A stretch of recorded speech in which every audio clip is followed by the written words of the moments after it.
What's going on, everybody? My name is Joe. You probably already know that, seeing as the channel is called Just Joe.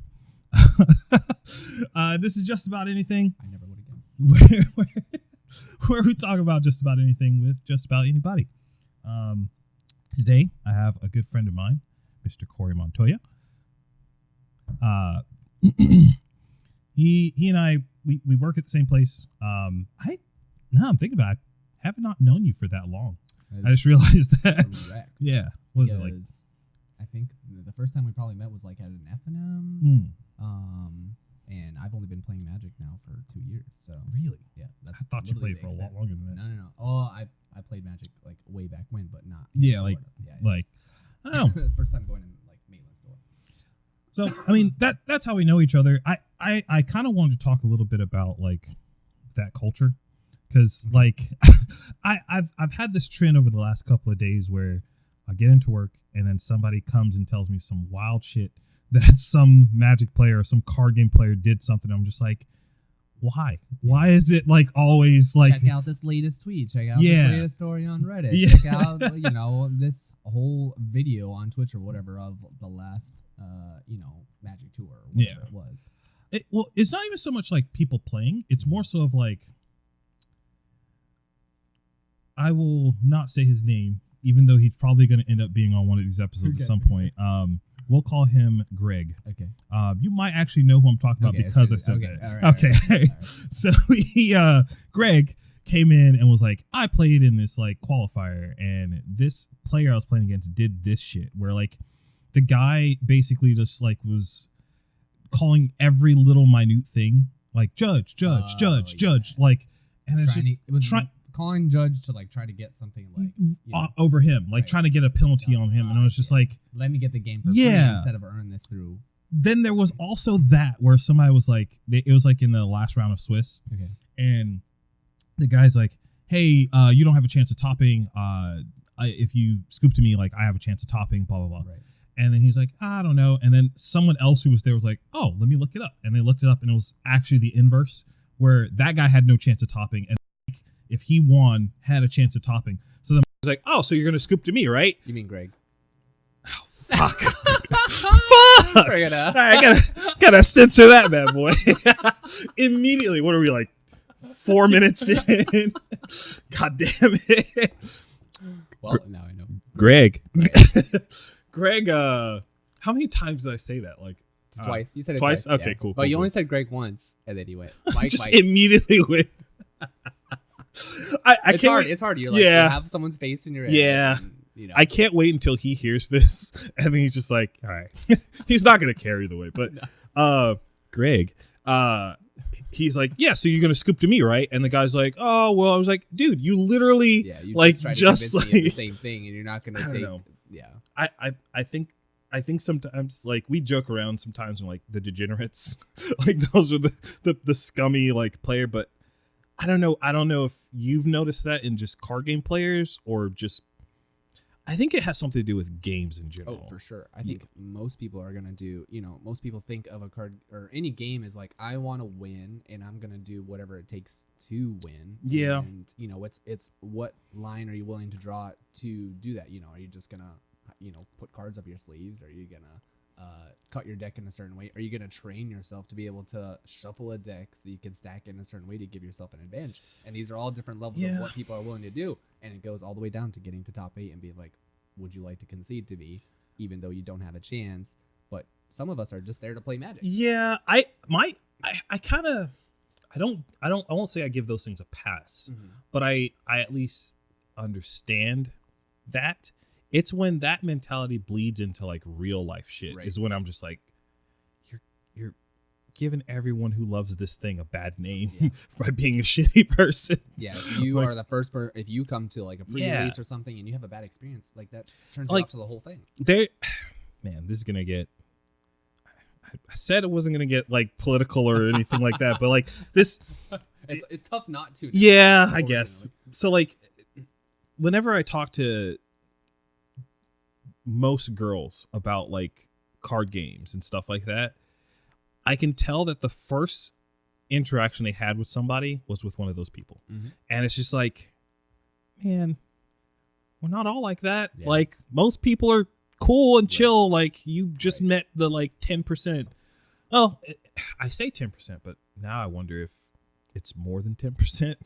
Like you ever get that vibe where it's like, oh no, there are not that many like normal people who play yeah. a quote nerdy game. Yeah. You know, I would say that it's more of like the people who are going to do that also have the traits of being kind of unaware of social things, and so they are more inclined or have less to lose probably of going and approaching these females in your example and being like, oh, here's an example of what this type of person is. And it's like, hopefully the females are realizing that, oh, this is just a small percentage, but this is my first interaction with it. Hopefully I give it another, chance.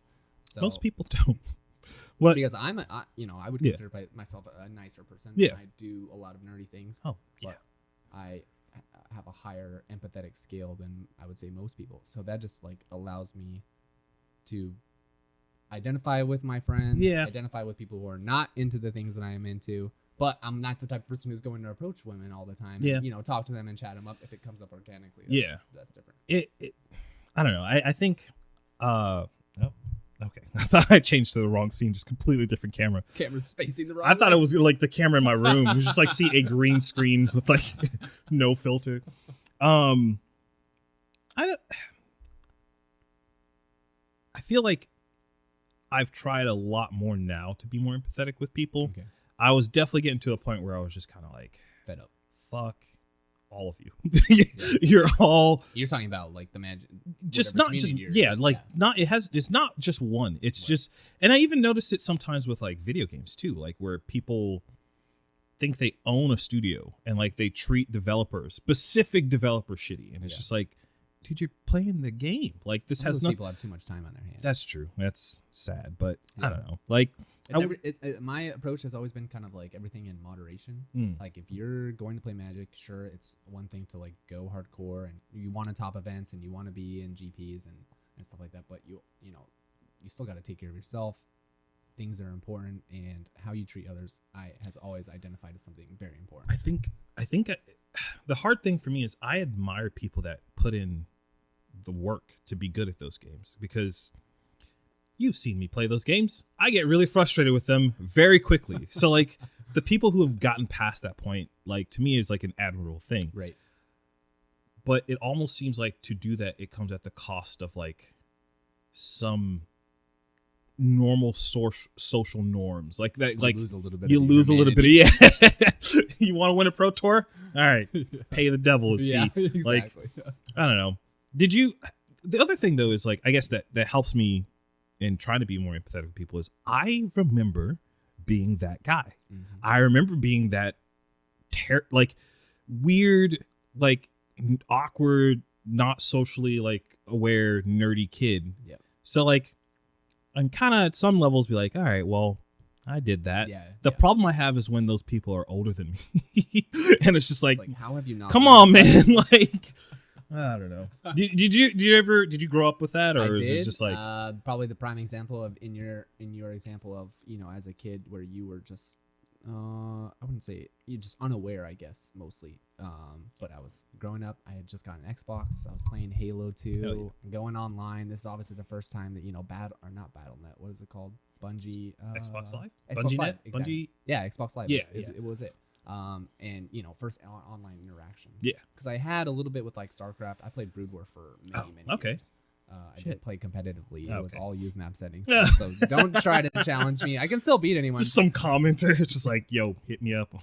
Interesting little bit of information there about Brood Wars. Michael's gonna hate me. I have a current 80% win rate against Michael, and we played at least 60 games.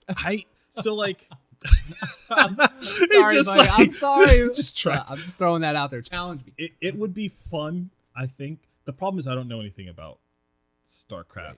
I know a lot. Well, I won't say it. I know a decent amount about RTSs. Okay.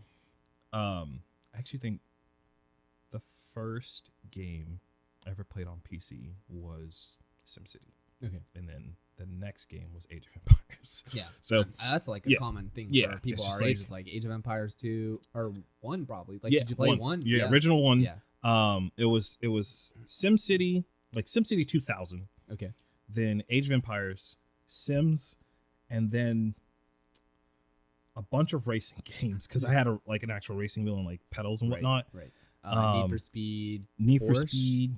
Was it Porsche? I never had Porsche. I had that's the one where you like go up in Porsches. Yeah. And, I remember using the steering wheel for that one. That's why I say it.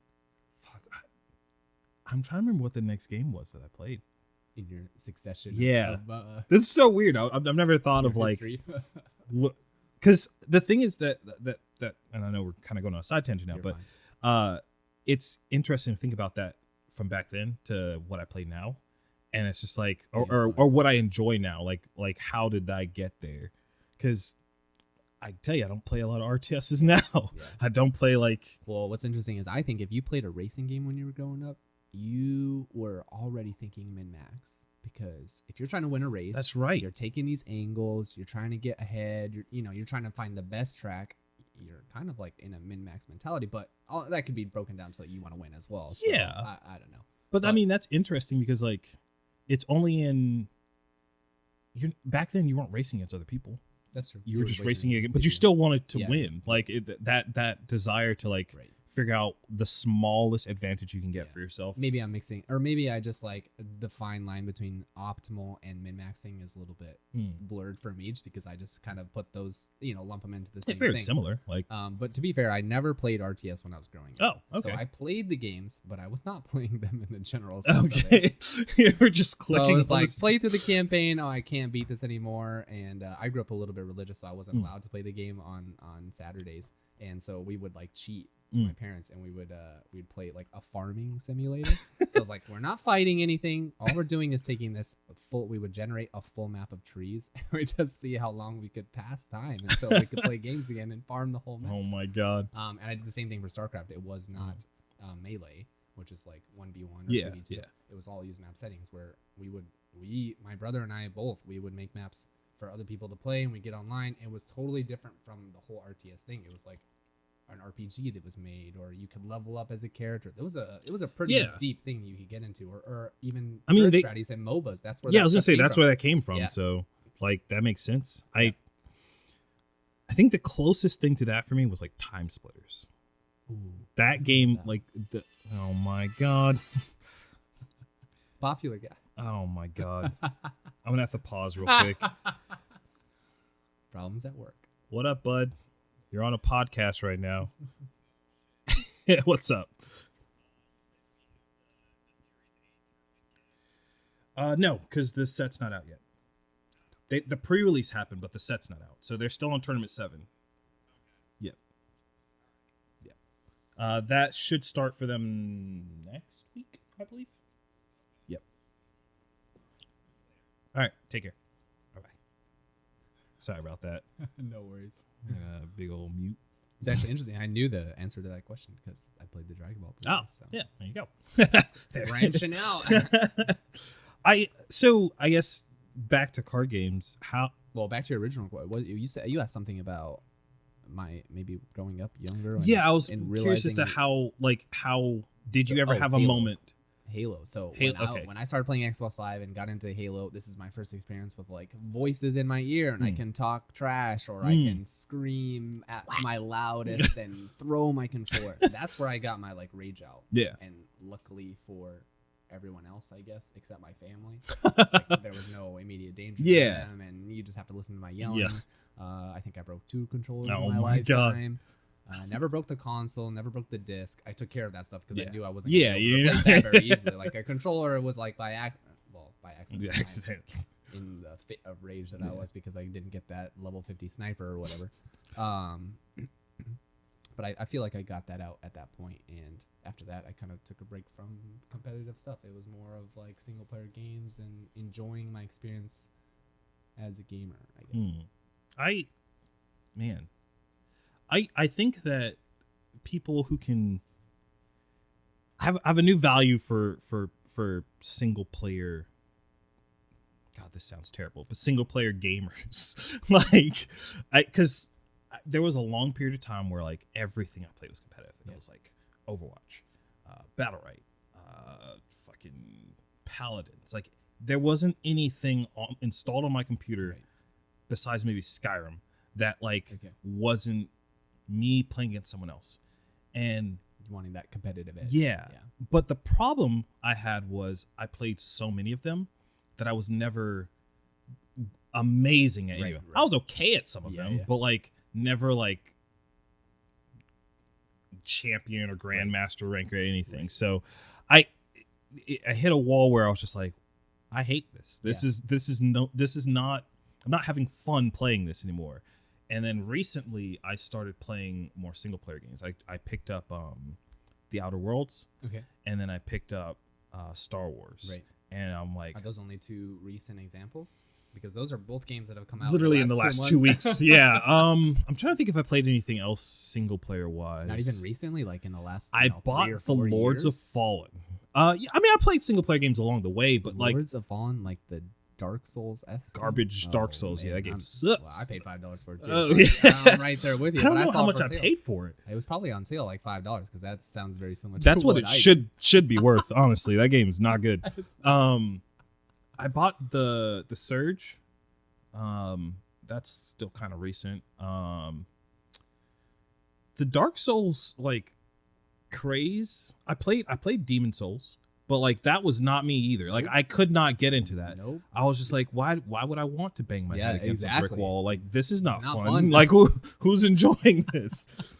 But it has its audience. That's for yeah. sure, but I'm not gonna be one of those people who's like, I want to grind this just to be able to say that I beat this game. Yeah, it's like not fun. Like I'm not enjoying the actual acts of what I'm doing in the game, and that's not. That being said, the new Star Wars game is actually really good, even though it's kind of designed after Dark Souls game. It's not that bad. Bosses. It has bosses. Like Dark Souls. It has Tomb Raider / what was the reference?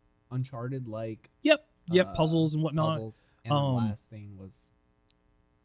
They compared it to something else. I don't remember what it was. Like Metroid and power ups and whatnot. Or maybe it was just like how it related to like the RPG or the story element of it. It's good. It's like it reminds me of the old school. Did you ever play any of the? You ever a Star Wars fan at all? Did you ever play the original like Jedi Knight games? Knight? Yeah, I didn't play it. I saw it from afar, so I kind of was familiar with it. Unfortunately, besides the stuff that I've watched on your stream, I don't know anything about this game because I'm spoiled. Like, I don't know. Nowadays, it's like there's so many games that I want to play, and if I start watching, like, let me see if I'm actually interested. I'm like, no, I know I'm gonna pull the trigger on this. Yeah, so don't let me not. Yeah, no, it has the same vibes as the old Jedi Knight games. It's just generally a good game. Yeah. So if you are afraid of it because it is a Dark Souls thing, don't let that stop you from buying that game. Did you play the not so old Star Wars games, Force Unleashed? No, actually, no. I never owned them. Just Star Destroyer I watched them as well. Okay. I've watched a lot of people play them. I've never played those games were fun. Yeah. But I don't think they critically did well. No, they did not do well critically. Yeah, because I am a big Star Wars fan. I mean, I'm not hardcore, but I love anything with a lightsaber. Like, if I could go to any universe, I would definitely get a lightsaber somewhere. I never been like a huge Star Wars fan. That also like missed me. I don't know what year those really came out in. I think Phantom Menace was 2001 or 2002. Okay. I really don't have an excuse to not be. Actually, I do have an excuse to not be into Star Wars. My parents don't know. Like, I won't say they don't know what Star Wars is. They don't care about Star Wars at all. They like that. That's probably because I imagine back then, like, it was a lot of like parents being like, "This is cool. I'm gonna take my kid and we're gonna enjoy this together." Right. That didn't happen. It's almost like video games were almost like the rebellious part of us. Is like, our parents are really like nature. Let's go for walks, or my weekends are my own thing to hike and climb into bed. And we're also full of energy too, so we got to put our energy into something that we don't have to go out and socialize. And I can just grind here, and you also have to find it fun. So I kind of worry about the whole not socializing thing too, like to tie into what we're talking about before, but like. You mean kids these days growing up now, or just back then when you didn't socialize? Well, I think both back then and now. Okay. Like I think it's probably not as bad now as it was back then because it was so new, and people didn't know how to get the same semi-social skills from like dealing with people online, and being in here, I just realized if you need to vape, you can. Oh, no, I don't know if you have the. Okay, no, yeah, I don't care. Later when I show you like my brother's setup, you will see like. Oh, I've had a vape before. I've only gone through one. Oh, I thought you had a whole bunch of them. No. Oh, okay. No, I have one vape. Oh. And it died. And it I haven't pulled the trigger. Oh no. Yeah. So I'm back on the regular nicotine source. Them SIGs. Them SIGs. No. It's a tough habit. I never thought I would have to say that, but it's tough. I've never.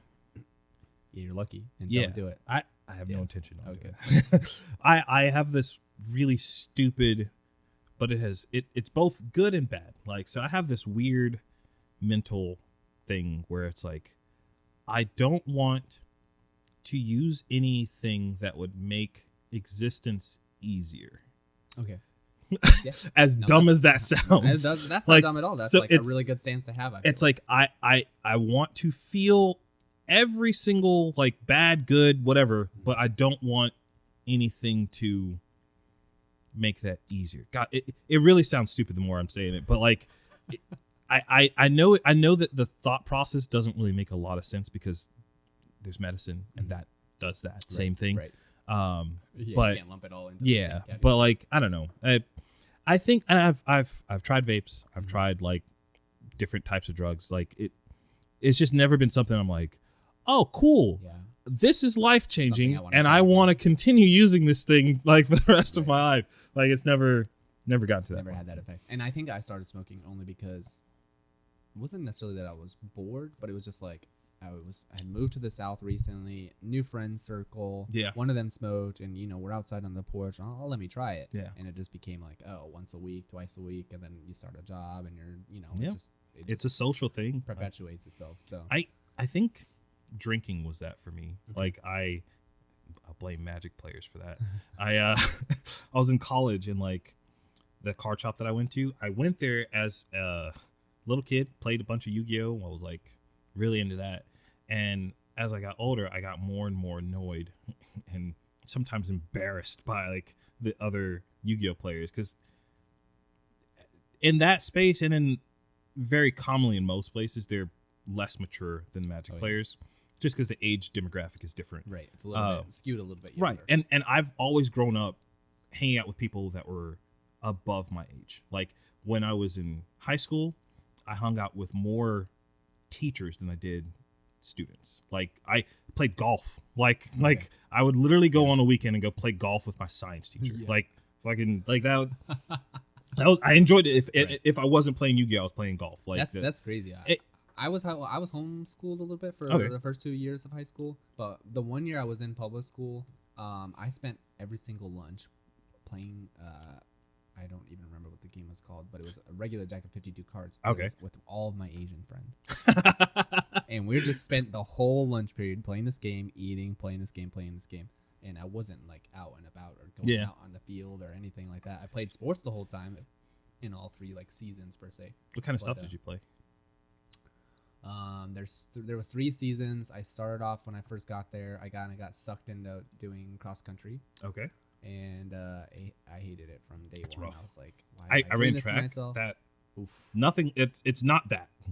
Like, but just I commend the people that can do it, because I can't. It's hard for me to just be like, all right, well, I'm going to be running for a mile. No, it's 3.1 miles, and Well, you run that's for 20 me. minutes. Yeah, Oh, I see. Yeah, and track. But yeah, that's what I was saying. It's nowhere near the level of cross country. But I can't fathom how you would mentally just like keep yourself sane for running that amount of time. We didn't have wireless headphones. Yeah, nothing back like then. that back then, Headphones. dude. I barely had like a laser flip phone back then. Oh, I don't know. Like, I'm sure it's a little bit easier nowadays to be able to keep your boredom from getting a hold of you. Yeah. Honestly, I don't think I could point to anything in my back then when I was doing that to keep me going back to practices 5 days a week and then go to meet on a Sunday and stuff like that. It was a good learning experience. I got in really good shape, especially because coming from a homeschool kind of experience, I wasn't, I was riding bikes and running around with my brothers, but I wasn't necessarily, doing anything organized. For the winter, I did swimming, and swimming was my passion. It was something I had just started the previous year before we moved down there, and I was very excited to do it. And then I played tennis in the spring. Oh, man. I wish I kept up with tennis. That's a game that like we should play sometime. I'm not good anymore. I'm not good either. Okay, Michael can attest to that. I have a 70% win in StarCraft. He's probably got a 70% win in tennis, or probably higher. I just can't. There was a point where I could play. There was a point where like I could have a decent little volley, like going with somebody, and then I don't know what happened. I just kind of stopped playing. What's weird is I think if like after maybe a week, I could probably get back up to that. Like muscle memory kicks back in. Like even now I feel like I can pick up a golf club and like I know that because I did that for so long. So, but man, I miss tennis so much. My mom was never played a golf. We gotta go golf. All right, that a hole of 18, not even 9. I've been to the driving range and I play putt-putt. But that's probably don't do 18. So you've never played a hole of 18. Never you never played golf on a golf course at all. Golf. Okay, all right, huh? Driving range, putting. That's it. So I got like the beginning and the end, but the middle is gonna be really, really bad. I think that is gonna be a quality video. Is me playing tennis and you trying to play golf for the first time. Fuck, man. That would be really good. I think that'd be good. But no, I don't know. Like I think that for me the like moment of, I guess what I was asking you prior was like if you ever had a moment where you were going like, all right, I'm into these like nerdy-esque things, and then it was just like, oh, the way that like people in that group behave, and even myself sometimes, is probably not the best plan of action going forward. Like, do you ever have like a moment where like you hit that wall and you're just like, oh. I guess I and this is probably giving myself too much credit, but I never got to a point where I was like I felt like I wasn't I'm able to identify that, like, okay, that I was not being like socially apt. That's good. That's a good thing. Like it was when I was much younger. Yeah. Because I hung out like you. I hung out with a lot of the older kids. Yeah. Like I was in a choir for like 4 or 5 years. I was hanging out with the people who were about to graduate, and that was from the beginning until the end until I left. Yeah. It was the same in high school. I was hanging out with the older kids, with the seniors. And no sophomore does that normally. Yeah. Especially if you don't have siblings or anything like that. So I was always hanging out with the older kids. But I was also very introverted as well, so it was like, sure, I'm hanging out with them, but I'm not like the guy who's joking back and forth, especially nowadays. I think my jobs have actually brought my like extrovertedness out a little bit more. So I guess I can't say that I ever hit that kind of wall of like, let me do a little bit of introspection and see if I'm doing that. I can't recall something like that for myself. Yeah, I mean, that's probably a good thing though. Like if you never like that's not a bad thing. But I guess I'm lucky to not have I don't know. I think of many times where like it was just like, obviously that's not the right way to deal with this situation. Like, but I had that situation with girls, but no. I think, man, it's so weird to think about like some of the, man, I want to say this without putting anybody else out there. Like more Gregs? No more Gregs. No more Gregs. Gregs and Nancy's? Gregs and Nancy's. But like, I see so many weird like interactions with people that I would see every day, whether it's at work or in the circle of the stuff, the hobby that we enjoy. Right. And it's like, how the first thought is like, how do you not know that this is a setup for a really bad relationship? And then the other thing is like, oh, well, obviously they don't know. Like no one told them. Like, and they've never yourself, and then you like answer yourself. Yeah, it's just like, it's like, oh, okay, yeah, all right, well, it's not really my responsibility to like, hey man, don't do that. Like, or hey, maybe that's not a good girl to get pregnant. Have you ever like maybe we don't do that right now. Have you ever gone up to someone in that type of situation and been like, when I was younger, pulled them aside and been like, hey, that's me. Maybe you shouldn't like do it that way. When I was in college, I was very, very much like the guy that would be like confrontational. Not so much confrontational. It's more so of like putting my nose in other people's business because I thought that I knew what was best. I've gotten a lot older, and I think the biggest thing is just like, maybe I do, maybe I don't. It's none of my business. Right. Like it's not my place to like try to help people. That's actually one of the things Michael and I were talking about. Kind of was where it's like, but I want to help this person, and he's like, but they don't want your help. Yeah, It's so if they're not in a position Yeah. to be able to like So- want to change or want the help, then it's and sometimes it's not even just to change. You're fine as the person that you are. Just this one decision that you're about to make. Statistics say you're about to make a really shitty decision. Maybe it'll work out fine for you. Maybe things will Here's be great. 10 but- steps you should go through before Yeah, you consider this maybe make this call here. huge leap in life. I've seen people. There was one case where this couple that was a regular at the store that I work at, that we work at, I guess. The girl comes in. This, I don't want to say what card game he plays. He plays a card game that is more geared towards the younger audience, Okay. but he's probably slightly younger than me. Okay. But so the girl comes in, she immediately sits down. And he goes to the computer to like buy some shit. And I see this and I'm like, all right, this is weird. Normally they're pretty like Attached happy. at the Yeah, like, yeah. I was like, all right, whatever, fine. And she just kind of sits there and her head's down on the table like that. I'm just like, all right, whatever. Then he leaves and just goes like, he doesn't like, well, he goes outside. He goes outside. I don't know what he was going to do outside, but she sees this and she immediately jumps up and then goes running outside after him. And I'm like, Was she sitting there like on her phone, like preoccupied with anything? No. Or literally just like just twiddling her literally thumbs? sitting like literally like this. Time out waiting for Like, him. like yeah. And I was just like, all right, whatever. And when she goes running out there, I'm like, oh, that's weird. Then I can hear them yelling outside, but I can't make out what they're exactly saying. And unfortunately, that is right outside the owner's window. So he's hearing and seeing this too on a one-way mirror because they can't see him, but he can see them. Right. So one of my employees hears and sees what's going on outside, and he goes around to see what happens, and or to see what's going on and Make sure everyone's safe. make sure yeah. In this time, you know who Anderson Silva is? UFC fighter? Yeah. You ever see better? You know who John Jones is? Yes. You ever seen him throw an elbow, like a forward elbow? Right. Yeah. Just decks the girl right in her face. And she's crying, and then he cuts the corner, and he's like, he sees that someone else saw him do that, and just runs. And the other employee, almost said his name, but the other employee, she's like, hey, like you, come back here. Like, we're about to call someone.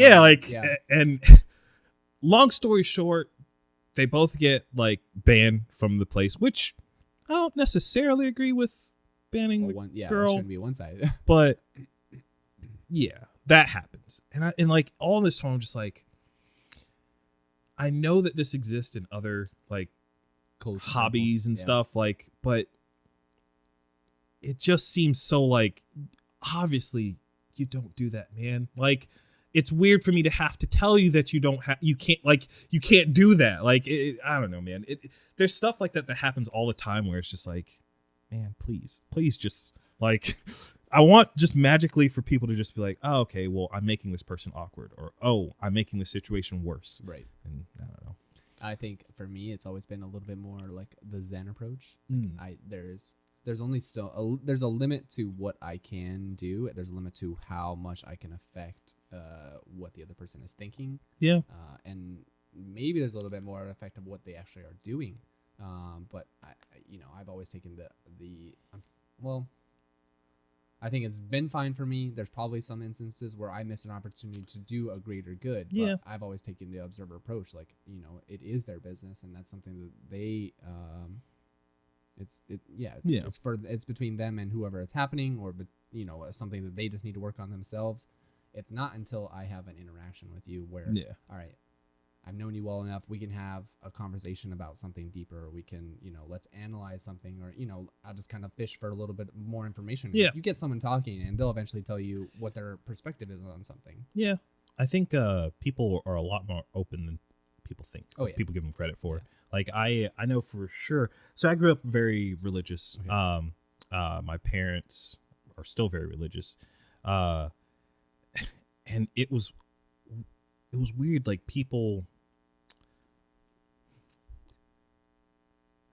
my dad, and he still does, but my dad held in the religion that we grew up in. He held the position at the head of the church.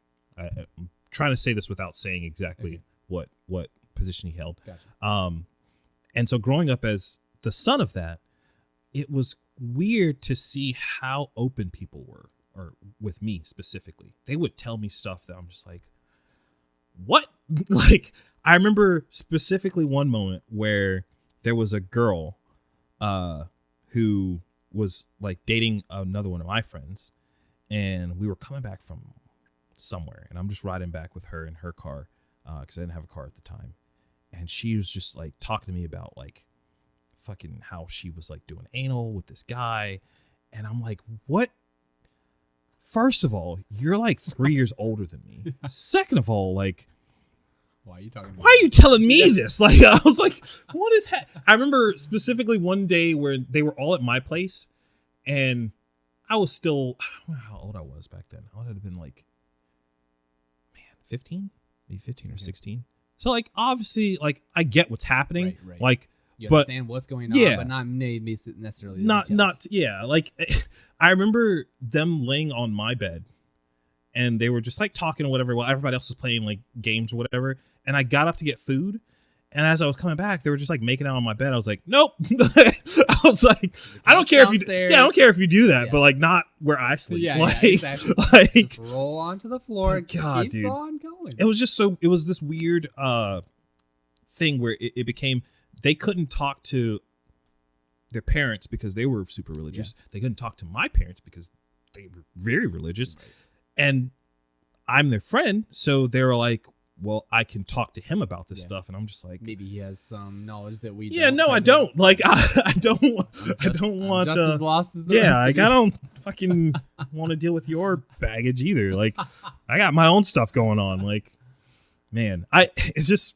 funny how open people are sometimes. But I don't know. You know, the sad part is, I guess I said I was a sponge growing up and like always hanging out with the older crowd and whatnot, but I don't really I didn't retain most information. It was just kind of like, oh, this is just an experience. So maybe like I could equate it to watching a B movie, you know. Okay. You're watching it because you might be interested in the premise or whatever's going on, but you're not remembering specific details, and mostly because you don't really want to. So I'm sure people would share that stuff with me, and I was just a very good listener. Like, I'll keep quiet and, you know, giving feedback here and there, and if you ask me a question, I'll give you an honest answer or like men typically do. You try to like help the situation, and sometimes that's not necessarily usually or welcome. Usually when dealing with the opposite sex, that's not always the best answer. It's usually not the best answer. I don't need you to fix my problem. I just need you to listen. I was like, okay, well, you don't learn that until later in life. I wish they would tell you that at 10 years old and be it's like, not happening. No one's going to tell you that. They need you to get yelled at in a car scratch here or there first before you get that information unlocked to you. So I guess I don't know. It's tough. Like you there's only so much you can do, and so I try to.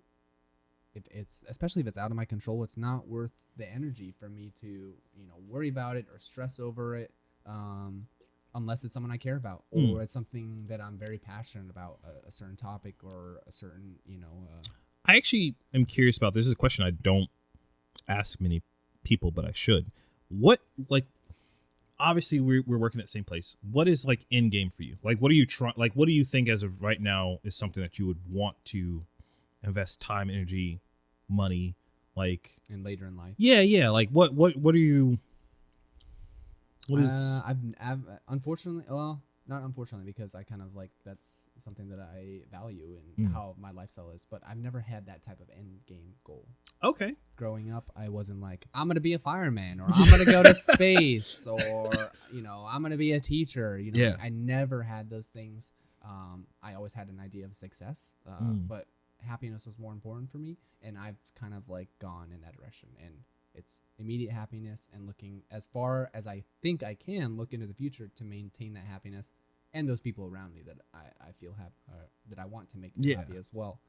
Family, friends, all that kind of stuff. People I interact with on a daily basis at the place we work at, or me going into Chipotle and treating the people with respect and, you know, and giving them some dignity. I think that is the reason that we are friends. Because, like, there are few people that, like, can, I don't know, like, if you want me to cut this part out, I will. But I remember the moment where you called me and were like, hey, I need a job. And you were just like, but you were very, like, calm. Yeah. Like, you were just I would walk. I was literally walking out of the building on my way home. And I was like, hey, I remember, you know, Joe hit me. Yeah. Like, we might be hiring type of thing. And I was like, oh, let me reach out right now. That is actually my approach to everything. Like, anything that has ever happened to me that's other people might other people would be like, oh, that's a panic situation. Yeah. I can't control that type of thing. It's like, that doesn't help you or anyone else in dealing with the situation, man, or processing the information. I wonder if you realize how few people, like, everyone knows that. Everyone knows, like, stay calm. Think about, like, your options and whatnot. Yeah. But I wonder if you realize how rare that is. Like no one, everyone knows that, but to actually, like, see that in action is extremely admirable. Like, there's been moments where, like, I've been able to do that. I think as I've gotten older, it's been harder, which is, okay. I don't know if that's weird or the norm, because there's more things at stake. Right. I think. Yeah, you're like, it's almost like kind of like being higher up, and if you trip and fall, you're gonna fall a little bit farther than when you're younger. You can just get back up and. Like, I don't know. That's, you have more to lose when you get older. Yeah, something similar happened to me. Like, what was that?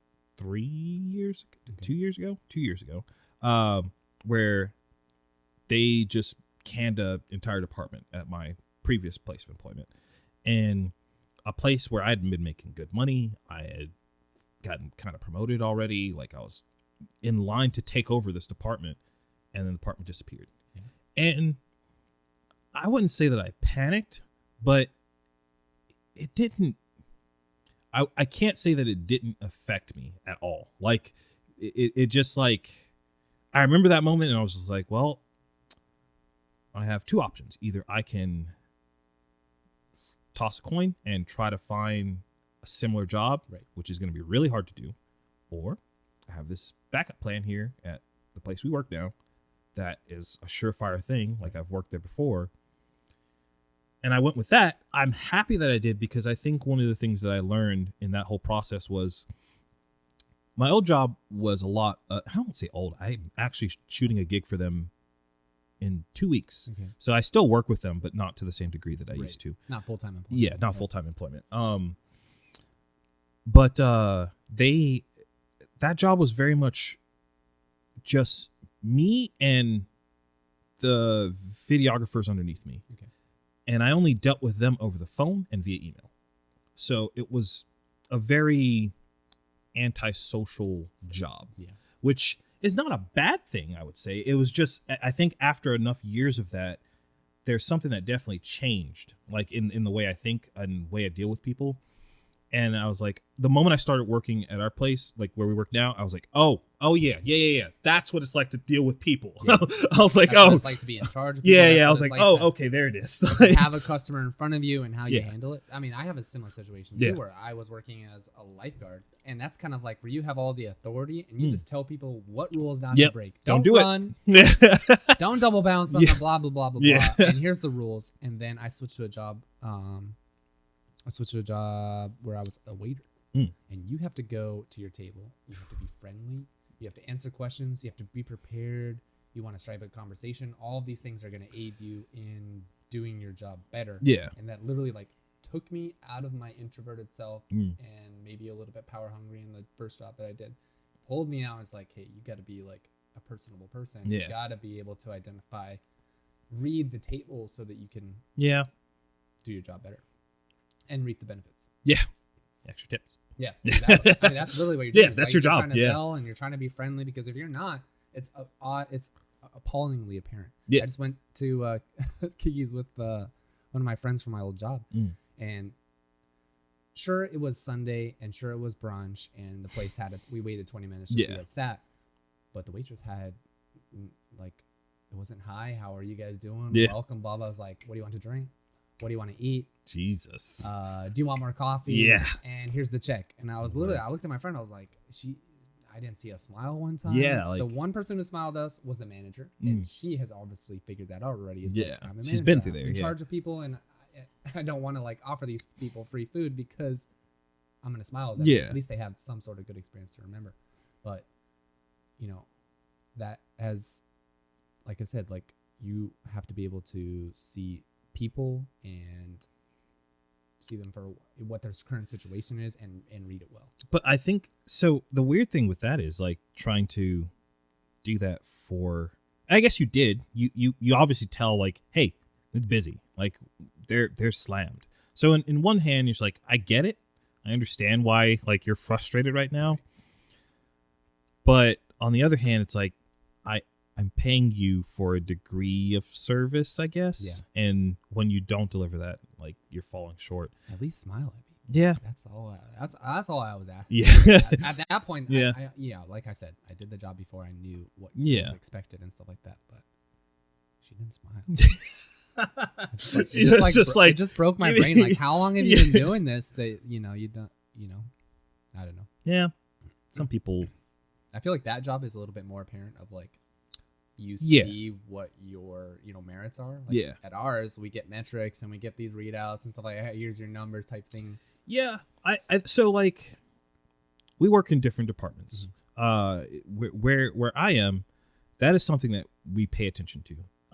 Like how well you're interacting with guests is not necessarily our bread and it's important. It's very important, but I would say it's your bread and butter. It is. Yeah, because you need those people to come back. But your secondary might be the knowledge. Well, my secondary was more so of like, yeah, I guess. I'm looking at it so much from my perspective. Right. So for me, it's guest events. Like it's like them knowing what is going on, when, and where is timely fashion. Right. That's on me, and when that sucks. There's no one else to complain to. No one to fall back. No one. It's just me. So like, but from a manager kind of side of thing, when I'm looking at the employees underneath me, it's like, okay, so these people came here to have a good time doing this thing. The way that you interacted with them prevented them from having a good time during this thing. That means they're not going to relate this place with a good time. That means they won't come back. Yeah. It's literally like playing an RPG and you see like the percentage of the person like go likelihood of giving you something good, and you just keep choosing the wrong option. It just keeps going down. Did you play Are you gonna say Detroit? Yeah. Become Human. Oh my That's literally the example. Love that game. I started playing it about 2 weeks ago because it was free on PlayStation. Oh, was it really? I didn't pull the trigger on actually purchasing it. No, sorry, it's this month. Yeah, because I started playing it at the very beginning of November. So it's free right now. Detroit Become Human and like Sniper Elite 4. Sniper Elite 4. I might. So you should at least just add it to your library, even if like, you lose the disc, or I'm sure you. Yeah. Most people download their games right now, which is kind of breaks my brain a little bit. Like, what do you mean? Like you literally, when you purchase a game online, you are, all the user and license agreements, all that stuff that you sign. Like if you lose your account, you don't have access to it anymore. Correct. So I've always valued having the physical copy in my hands. Like I used to be that way. I had before these entire. You guys obviously can't see this, but there's. Yeah, you're pointing. Yeah, over I'm pointing like, off check camera. This out. They can't even see the arm that I'm using to point. They just see me turning away from the camera. But like those were filled with like different games and whatnot. Now I think I have 3 physical games. Wow. I have Pokemon because I just bought that. I bought this game called Left Alive. It's literally a ripoff of Metal Gear Solid. Oh, okay. Square Enix at some point a couple years ago just decided, hey, what if we made a Metal Gear game but didn't call it Metal Gear? And just like it's verbatim Metal Gear, but like made by Square Enix. Oh my god! Yeah, they're so good. Kojima would kill me right now. Your face. I wouldn't even call them good. I think they're really cool experiences. Right. They're great to experience. If you could, I experienced it through the memes that would come on Reddit Yeah. of Snake being in a box, yeah, and running behind guards and just doing crazy stuff, and choking people out. Yeah, exactly.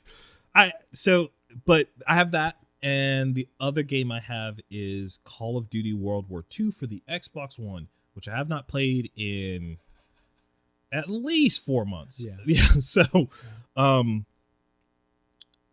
my thought process when it comes to digital stuff is, I used to work at GameStop, and I hate GameStop. And yes, I know I could buy it from like Walmart or Target or whatever, but or or eBay or online. Yeah. So my problem with I don't think I would ever buy a physical game online, and the reason is I don't trust any of the shipment carriers to get it to me on time, ever.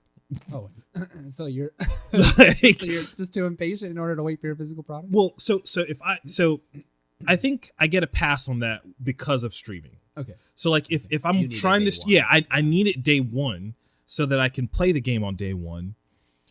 Before your streaming career, you would buy physical copies? Oh, I guess yeah. you said you had a Oh collection. yeah. When I worked at GameStop, I had an absurd like physical copy of games, Right. but I disagree with a lot of stuff that GameStop does, and other physical companies tried to copy that and then realized that GameStop kind of had a monopoly on it, and then they stopped. A lot of them went out of business. Yeah. Well, even things like Best Buy. Best Buy tried to do like the whole, hey, come trade your games back in it. Even Walmart did that. I think Walmart still does that, actually, where you can like just bring your games back and trade them in for like a gift certificate. A used game? Yeah. Like they have a used game like rack in stores now, and I was just like, Walmart, yeah. Like every time I go in there, I look at it, I was like, huh, all right, cool. Yeah. Like how much peanut butter and jelly were on that disc? Yeah, like, exactly. Dude, I've seen some of the most ridiculous shit coming to GameStop, man. I've seen people with fucking spiders coming out of their consoles. I've seen people with cockroaches coming out of their consoles. Consoles is fair. Like, what did you say? Like, you can't necessarily open that bad boy up and vacuum out the dust and stuff. Right. But I question your living conditions for sure. as to how 5 cockroaches came out of your Yeah. Xbox 360. Yeah. Like, or when people open up their computers and there's like a dead snake in there. I was like, what? What are you doing? Really? Like, what? But no, so my biggest hang up with them is they don't make the games. They just run the sales. There was a point in time where the publishers and developers were like, hey, you are taking our thing that we license you to sell, and you are now buying it back from people, which again, you don't own it. You're just you're the middle guy, but you're buying it back from people and then reselling it, and we make 0% of the cut here. Yeah. None. Like it's 100% going in your pocket. Yeah. And I remember when I first started working there, I was like, well, yeah, fuck them. Like it's like why should we pay them any money? Like it's our company. Yeah. And then the older I got, the more I was kind of like, well, it's a shitty way, a shitty business model. Yeah, it's like you don't, even as a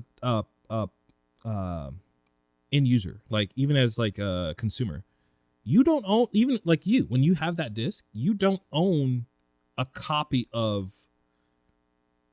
You're paying for the right game to be able to You're use the game. paying for the right to the license to run the game. Yeah. Like that's it. Yeah. So for a company to be like, we are buying these and then reselling these and buying these and reselling these, it was just kind of like, oh, well, that is kind of shitty. Yeah. Like I don't think that the process of doing that is bad, but I think that they should at least give the publisher some cut.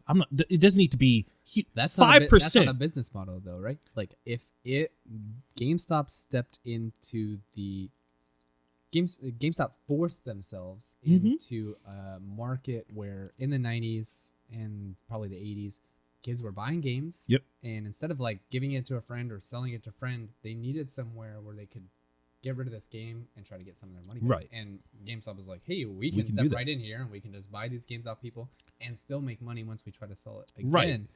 Where it should go back is like, nowadays we have the technology. Yeah. There's a bunch of websites that I remember popping up in the early 2000s of like trying to do that. Yep. Where send us the game online, we'll pay you something, and then we'll sell it. We'll be the middleman. Yeah. And why does there even need to be a middleman? You can literally just go on Reddit. Be like, hey, I have this copy of this game. You want exactly. it? Like, well, not even you want it. Just give me like $5-10. I want to recoup something. Yeah. It's almost more than what GameStop is going to give you or anywhere else is going to give you. Yeah. And you actually know what you're going to get. But instead, you got the people, like you said, who come in with the living conditions who are insanely questionable and try to get something for it. And you're like, sorry, dude. I've seen so many like brown, white I do not Xbox 360s. I hate it.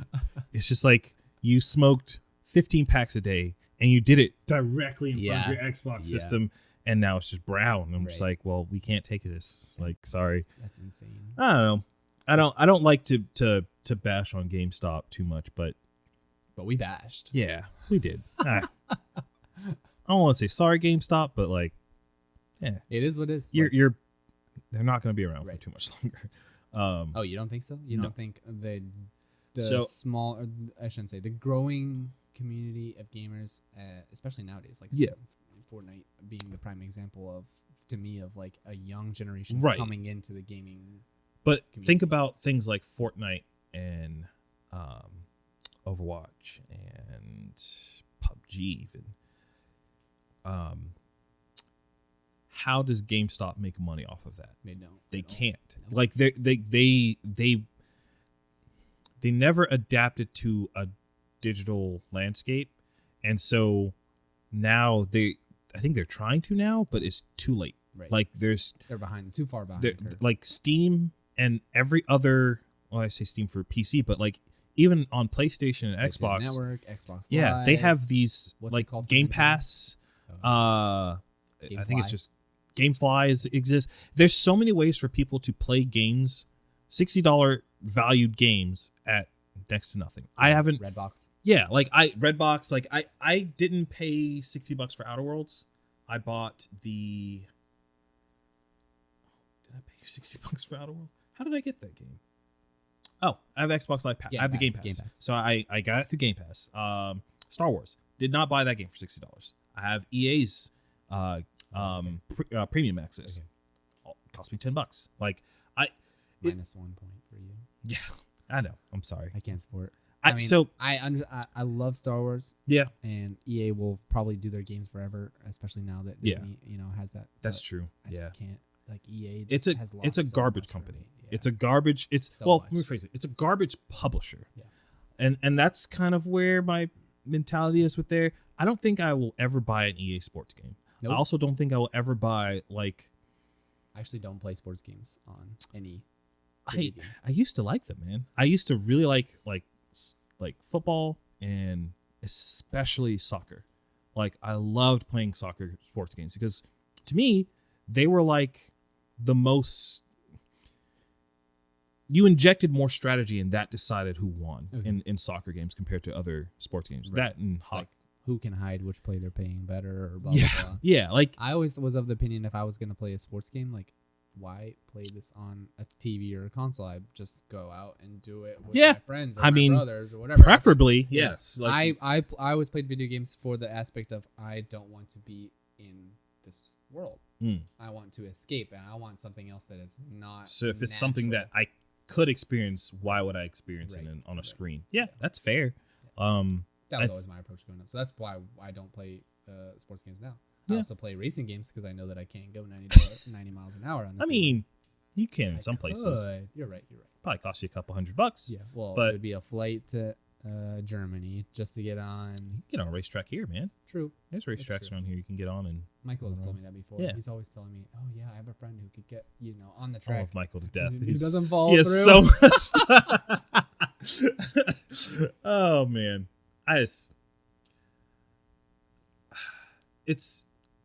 Sorry, I just remembered one of the questions I asked you in your response. Let's go back. You were like, I was asking you about like how, like what, oh fuck, that's probably on you that entire time. So bad. This is new to me. All right, This is new to me. I just like got this like switcher thing on here. I'm tired of looking at my face. Where I can just leave it on you for a while. Yeah, just stay. Yeah, it balances out. No, well, that's the whole point of having that thing back up. I can just splice that over it. Nice. But yeah, I think I have. I find that viewpoint of like not having an end goal scary. I don't know if it's scary. It's so foreign to me. Like even when I was like growing up, like when I was really like way younger, there was always like, oh, you're going to be this. Like I was one decision away from being in the military, and I opted not to do that. And a lot of times I think back, I'm like, oh, well, what would have my trajectory looked like if I had done that? Right. But it's one of those thoughts, just like, why? Like I think about it, and I'm just like, well, why are you wasting time on that? Like, you have other shit. Like, it's another thing I don't do is like regret anything that I've done. Like that serves even less a point. Yeah, it's one thing to look back, and that's why we have histories and stuff like that. Is to look back and learn from what you've done, but never to like, oh, I wish I had done something else. Anyway. No, yeah, I just it seems to have served you well. Is where I'm getting at. So it may be something I could try. I just think like I in the last couple of like months I've had a lot of thoughts were like, oh, I'm about to be 29. All right. I was like, okay. We gotta get some. I want the comments on this video for people to guess my age, and then I'll come back in a month and write what my actual age is. We'll see what happens. Oh man, I was wrong. Like most twice. People, most people are. I think it's a fun little game to play every time I do it. So. You don't look your age at all. Like I should have shaved. That would have done a lot better too. Yeah, dude. That you're not the only person with that. I thought that too, because like there's a lot of people that play Magic that I was like, I'm clearly older than this person, and they're like, nah, dude, I'm 37. I'm like, oh, cool. Like I had that experience on Friday. Oh yeah, and that's the first time I had it in. It might actually be ever that I actually like got the age so wrong. I was like, dude, you're 25. I'm 37. Are you kidding me? What the fuck? Like it broke it. Like I literally lost the game because I was just like so in my head. Like there's no I'm trying way. To think like, of who is 37 now. They play FNMs, and they're there almost every week. And they're short and they're blonde. Oh, I think I know who it is.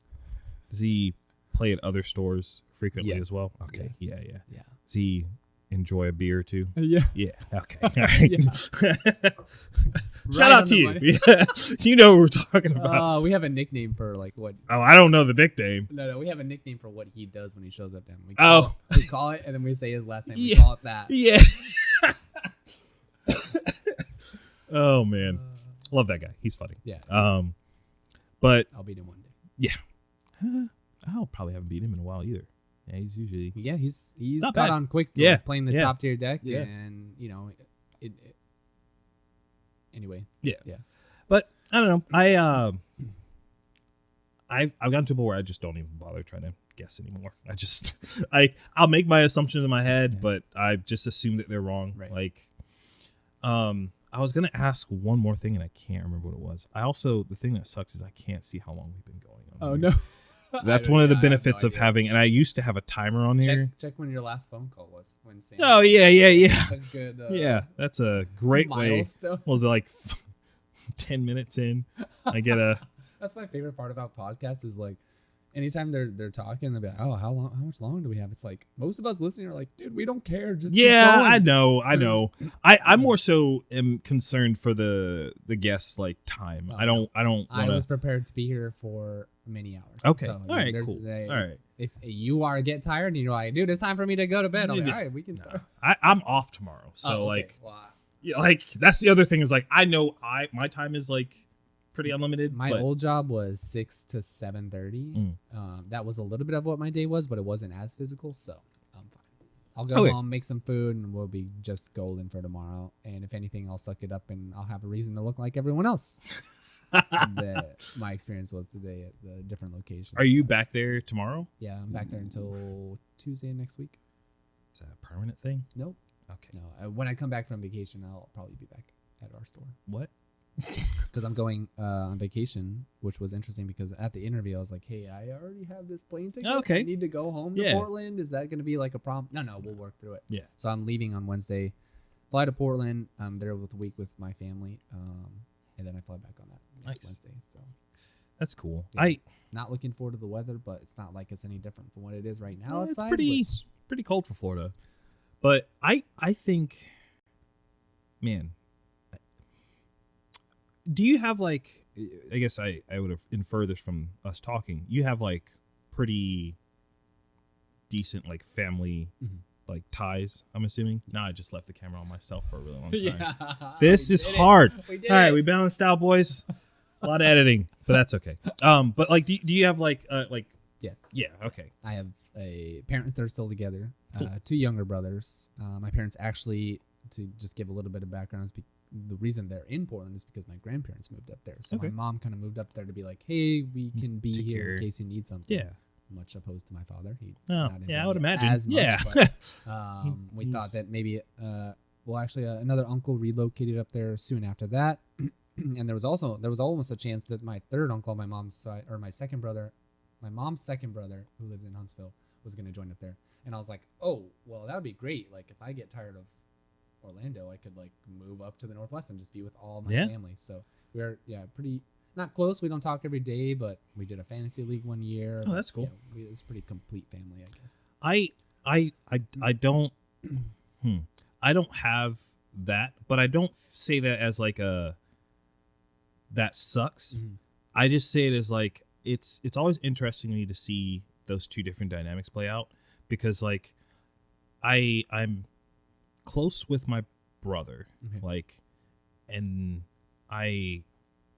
that's like it. Like I talk to my parents every now and then, but like I don't really deal with like my extended family, which is weird because everyone else in my family does. Like everyone else, like were you excluded, or was that just something you wanted? Nah, man. You wanted your distance. I was an asshole is what it boils down to. Is like and I think the older I am now, I think I kind of regret that, because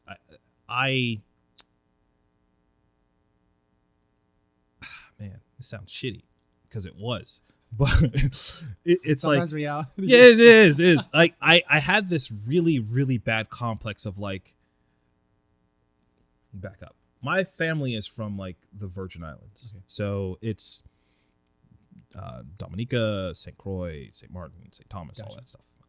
So every time we would go there, while I enjoyed being there, there was a degree of just like, these people are so different than me that like, how could I possibly like identify, have any connection with them? And the older I've gotten, the more I'm just like, oh, well, that was probably a wrong play. Like that's like there was probably a lot that I could have gained, learned from that, just like being like, I don't want anything to deal with these people. But it's kind of set the tone for how things are now, where like I have a cousin that lives not close, but not far from here, and I don't know her that well. And again, I don't necessarily regret that, but it's also like one of those things where I'm like, probably would be cool to like have reach out that kind of circle of people. But I find that more so in my friends. Like there are friends that I have here that I would put in those same positions. Right. Like, but I always wonder whether or not you lose anything from that. Like, is it different by reaching out? Is it different from having family, or is it the same thing when you have friends that are as close as that? Right. You know, like, well, there's that saying where like you can't choose your family. Right. But it's like you can choose your friends, but you can't choose your family. Right. And for me, it's always been, I can choose my friends, and nowadays I'm kind of the same as you. Like these are my friends, like this is my community, but that's I'm grabbing this over that's kind of what that is. You have filled that need of someone who cares about you, people who are, you can reach out to or that you can talk to. You've filled that niche. And some people's community is their family and it's very close knit, and some is their friends and that's very close knit. Both have their positives, pros and cons. I will say, I check a lot of the boxes of like what most people would say is like the whole like toxic masculinity thing of I don't talk about feelings with anyone. Like, and that's probably bad. We'll do that. Some of that over Yeah, golf. yeah. It's just grab for it. It's just something that like is not. I don't know. It's never been something that I've done. I never grew up with that. It's not done as in like. What do you mean done? As like in growing up as a kid? Family? Yeah, like with like even with my parents, like it's just. But and I would be lying to say that it's been fine. Like there's been obviously issues. Like I think any human being knows like, oh, you need to have some sort of like emotional outlet. Which for me has been a bunch of different things. Like I used to do mixed martial art, loved it. How was that emotional? Because so part of the thing, same thing with like when I was in ROTC. Like they're to me they're the same thing. You can learn a lot about another person when you are sparring with them. As silly as that sounds, no, it almost sounds like some shit that you'd hear in like some Karate Kid movie. But like that's actually what I was gonna say. Like, I've seen that in like the Karate Kid and certain like Japanese culture or anime too. There's something about that, like the brotherhood is not the word I'm looking for, but the camaraderie of people who study the same martial art and being in the same like room with them and just being around those people because not even room. It's probably you share the same like headspace. Yeah, like it's like every time you are sparring or running drills or whatever, you're around people with at least one similar goal as you. And same thing goes when I was in ROTC. I did that for 5 years, and I don't know.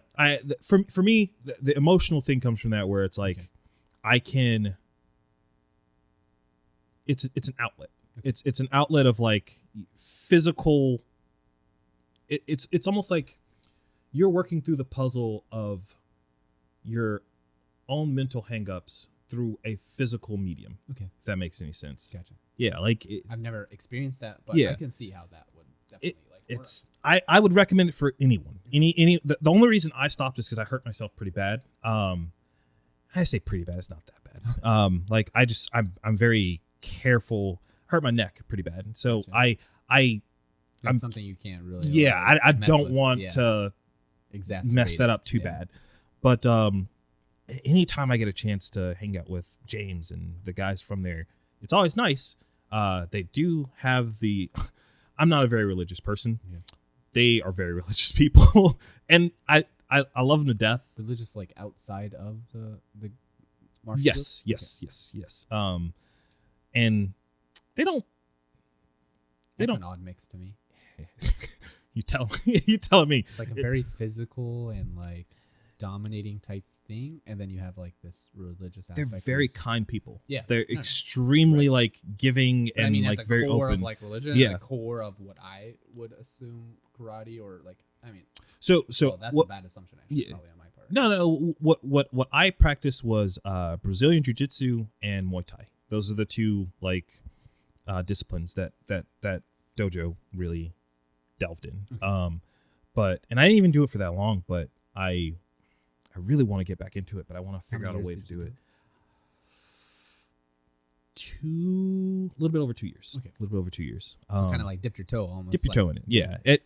I miss it though. Like and the thing that sucks is I haven't been able to replace that with anything since. So, it's part of the reason why I get so frustrated with Magic and like there's no way for you to put that. There's no like you can get beat up and like tapped out 100 times, but every one of those defeats, it is very clear for you to see like, all right, that was a mistake. That was a mistake. Okay, so now I need to not let that happen. I need to work on this. And the next time you do that, you've improved. You still get tapped out. You still get choked out. You still like you still lose. But you're like, okay, cool. So now that I've gotten this, now these are the other mistakes. Right. It's like there's always a trajectory for you to get better. Right. I feel like, and the longer I've thought about this, the more I feel like I'm wrong about it. I feel like in card games and even now in a lot of video games, luck is so big of a factor that, like, what do you do when you get to the ceiling of skill and that ceiling hits the luck? At that point, you're at the whims of chance. And I hate that. But that's also the fun of it. Yeah. For some people. Yeah, some people enjoy the fun of it. Right. Maybe I'm just not one of those people, but I don't know. See, and I heard probably the most impactful phrase, and this is probably like a year into after playing Magic, so about a year ago, so halfway through my career, was if you don't go into Magic expecting to only win 50% of the time and lose 50% of the time, you're probably going to have a bad time. And so I have always kept that in perspective. That being said, I've never taken it ultra hardcore where I like, all right, I want to win this WP and I want to qualify for this tournament. I'm going to go to Tampa. I'm going to crush these noobs. I've never taken that approach just because I like doing too many things as well. So I want to play my single player games. Yep. I want to hang out with my friends. I want to try and be physical, and I want to try to eat healthy and all these things that I want to try, but I don't. So I do it half-assed. Yeah. I also am a clean person, so I like to do all that stuff and keep everything, spick and span. Yeah. So it's hard for me to be like, I like Magic. I want to be good, but I cannot commit that much time to do it. So yeah, I guess I'm very similar. There's other things that I enjoy doing. I was asked to run like a stream for Magic at my job, and I turned it. I wouldn't say turn it down. I just the way I would want to do it would leave me as running it and not managing it and not running it. Where somebody else is actually there doing it, and I can help them get everything set up and manage it. But I would never want to be the guy who's like, all right, he's got one Llanowar Elf sitting in his hand, and he's got no mana open, so I don't know why he kept that hand. Like, that's not, I couldn't do that. Like, as fun as I think that specifically would be, just to like shit on the mic, but like, I don't. So I've done that, Yeah, I remember. Yeah, it was a good time. Oh man, I miss those. I want it to happen. I know I'm not the person to do it the way they want to do it. It was very tough. I'll say that. Like it was another experience where I had a lot of learning to do, and luckily I did it with someone who had a little bit of experience doing it as well. But it was like, all right, dive head first in. Let's figure out how this thing goes. Luckily, I was in a position where I was playing Magic more than I am now, and I was more familiar with the format. But yeah, it's not something like easy to do. But you have to have fun in what you're doing. If you're not enjoying playing Magic, then either take a break, take a step back, like reevaluate, what you want to do. That's kind of like, now I want to play like Dragon Ball a little bit, just to have like a change of pace. Yeah. Branch out the community a little bit. It helps. Something else. You meet a lot of different new people. That's probably my problem. Is like I can't focus on something. Yeah. Oh, dude. You know how many times? Every time somebody's like, "You got to pick a game when you're a streamer and like stream that mainly." Right. I'm just like, I can't do that, man. Like I wake up, do it 9 hours a day, over and over and There's over again. No way I could do that. This, like running these, I initially thought I was like, I'll do this every week. Yeah. And I was like, oh no, I can't do this every week, because that means I would need to have a guest every week, have a time to do it every week, post production, like to get that done in the. I was like, there's no way. Like I've kind of turned to the more mentality of, I will do it as much as I possibly can, but I don't want to put a time to it, because then people are like expecting it, and then I let them down, and I'm just like, what? I also know that at some point I have to do that. I'm aware of that. I know that at a certain point I'm going to be like, all right, expect this every Wednesday, or expect this every. Michael and I's podcast is probably going to catch you in episodes here pretty soon. Ooh. How many are you guys at? We just recorded number 4 or 5. Ooh, okay. I haven't listened to any of them, but I really want to now. Well, it is a work in progress. The other thing is, I asked him the other day where they're posted. Where? We have 3 or 4 of them on YouTube now. Okay, cool. Yeah. Just audio or video? And audio? Just audio. We have a picture of our goofy ass faces as the Perfect. hour-long image that is attached to the audio. But we're working on getting on, other places, but I mean, I only have mine on YouTube right now. Yeah. It's tough to get them on like podcasts. That's a lot more like work to get it on like all the different apps and Apple Podcasts, and I'm sure there's a threshold or something you have to break in order to get in there. So the thing is that sucks is I'm approaching this from a weird perspective because I've done that. I wouldn't say success. I guess it was successful. I had a successful podcast where we had it on iTunes. Mm-hmm. We had it on SoundCloud. We had it on, there's a company called, I think it was actually called Mixer before Mixer was a thing. Mm-hmm. Now that I think about it, yeah, shit, that's wild. I didn't even think about that. Holy crap. They must have bought the rights to that name. That's crazy. Right. You can probably look that up and be like, what happened? Maybe it was Mixler with an L. I think that's what it was. Gotcha. But anyway, we had it. We did it consistently. We converted to like the whole YouTube thing. We started growing the channel and everything. And I know one of the major hangups I had before I started getting back into this was like, but Joe, you've done this already and it failed. Yeah. Why are you doing it again? Right. And now I'm kind of over that and try to find a more solo route that I like. I think one thing that I really want to do that I've been getting into recently is stories. Like, not just like have a guest, shoot the shit, talk about. Yeah, whatever. I like this. Yeah. I like this because this is just very casual, right? And I don't get to have these kind of conversations in my day-to-day life, okay. And I think they're super valuable. Yeah. And I think they're valuable not just for me, but for people that are listening too, because they learn stuff. They find some of this bullshit interesting. Yeah, hopefully, I'd hope so. But the other thing is like, I was talking to another coworker today about how prolific just stories in general are. Like if you think about like how you know about the story of Romeo and Juliet. Correct. You know about like Jack and Jill. Like like there's these stories that like span over these ridiculous long periods of time. And I think even at this point, even recently, people, even if you've never read the book, you know what Harry Potter is. Right. Like, you probably even know like the premise, like the toner, like, hey, this kid fucking he didn't die, and then he beat this bad guy who was evil or whatever. It was his weakness. His kryptonite or whatever. Like, it's a trope that you're familiar enough with the trope to be able to be like, I can associate this modern story with this old story. Right. And I think that is more valuable than I think people give it credit for. So I don't know if I would ever. I would like to believe that at some point I would write some kind of fiction book. I want to do that. But I've done enough research to know how daunting that is, and I still want to do it, which is good. But it's just ask George Martin or R. Yeah, fucking people. What's his name?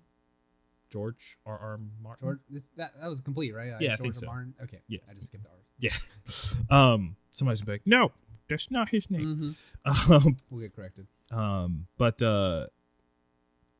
yeah, I want to incorporate that somehow into the streams. I remember Michael asked me something about that, where he was like, yeah, but what do you want to do that's like... Well, let's turn it around then. What you asked me what my end game, quote, end game plan was. Do you have your end game, like, say, what, you're about to turn 29, so by the time you're 60, where do you see yourself, and what would you judge your basis of success on?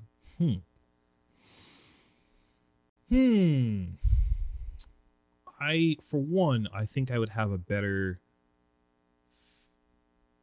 in-person social network than I do right now. That is something that I don't have. What do you mean? So, like, I have a group of friends that I'll talk to, hang out with, like, no problem. Like, usually if somebody gives me a call, like, hey, we're doing a thing, like this weekend we're having a party, or 90% of the time I'm going to say no. Okay. Because I don't like being around what would be the stereotypical party scene. Right. I prefer like smaller groups and just kind of chill with the people that I know. like I went to the party thing that Mark had.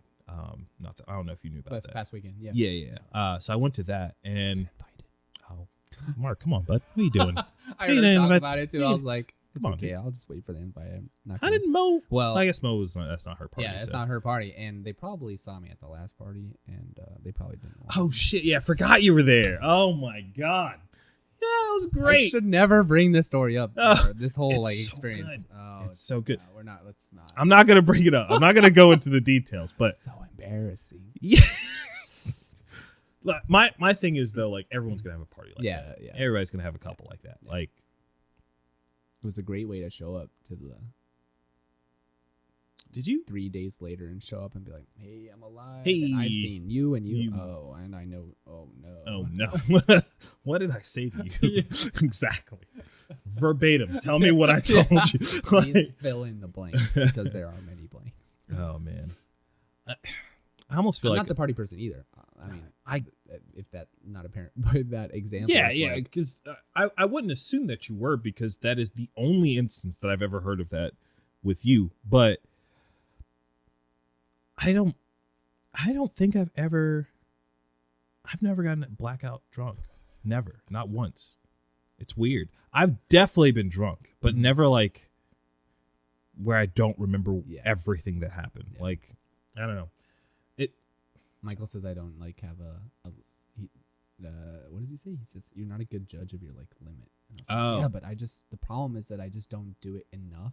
Mm. Like it's something you almost have to like practice. It's like, all right, we're gonna go out like 2 times a month. I'm gonna be like, all right, how many shots does it take? How many beers or whatever you're drinking? It's like to find your perfect limit. I do, and people get upset at me at parties because I do this, where I don't drink as fast and as often as everyone else does.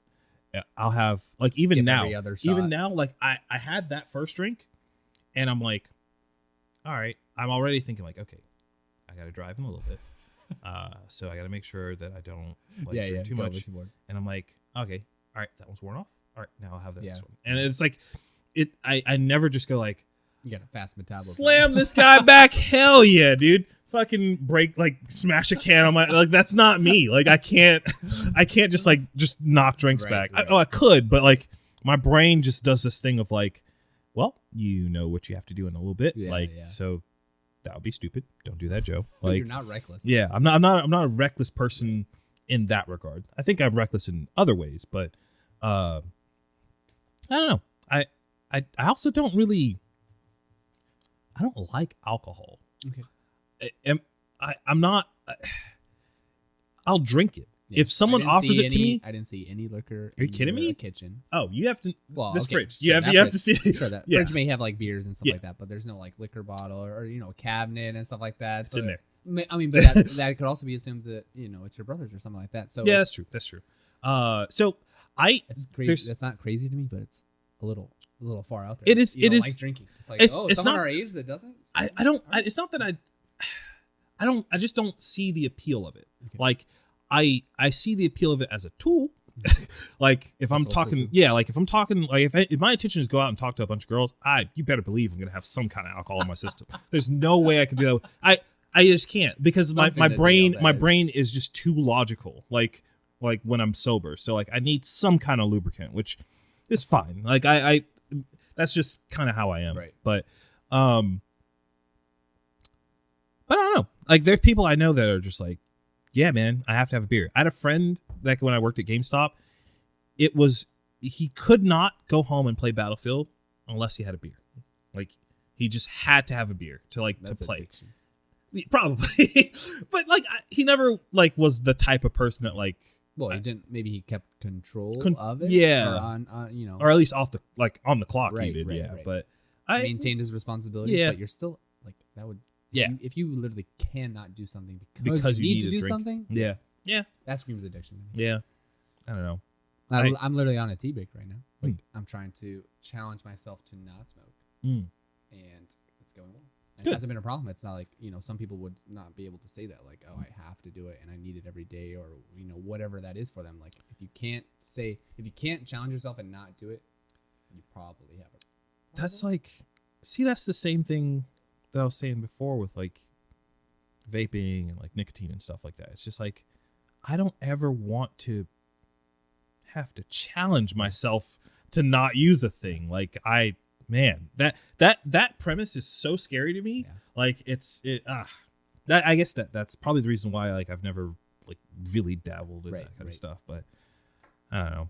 It's funny because my mom always told me growing up is like your grandpa had an addictive personality, and I was like, man, I'm not addicted. I move on with things. It's like my grandpa. Fast. Yeah, that's like 2 years, two generations. It's like it skips a generation. So it's like dad now.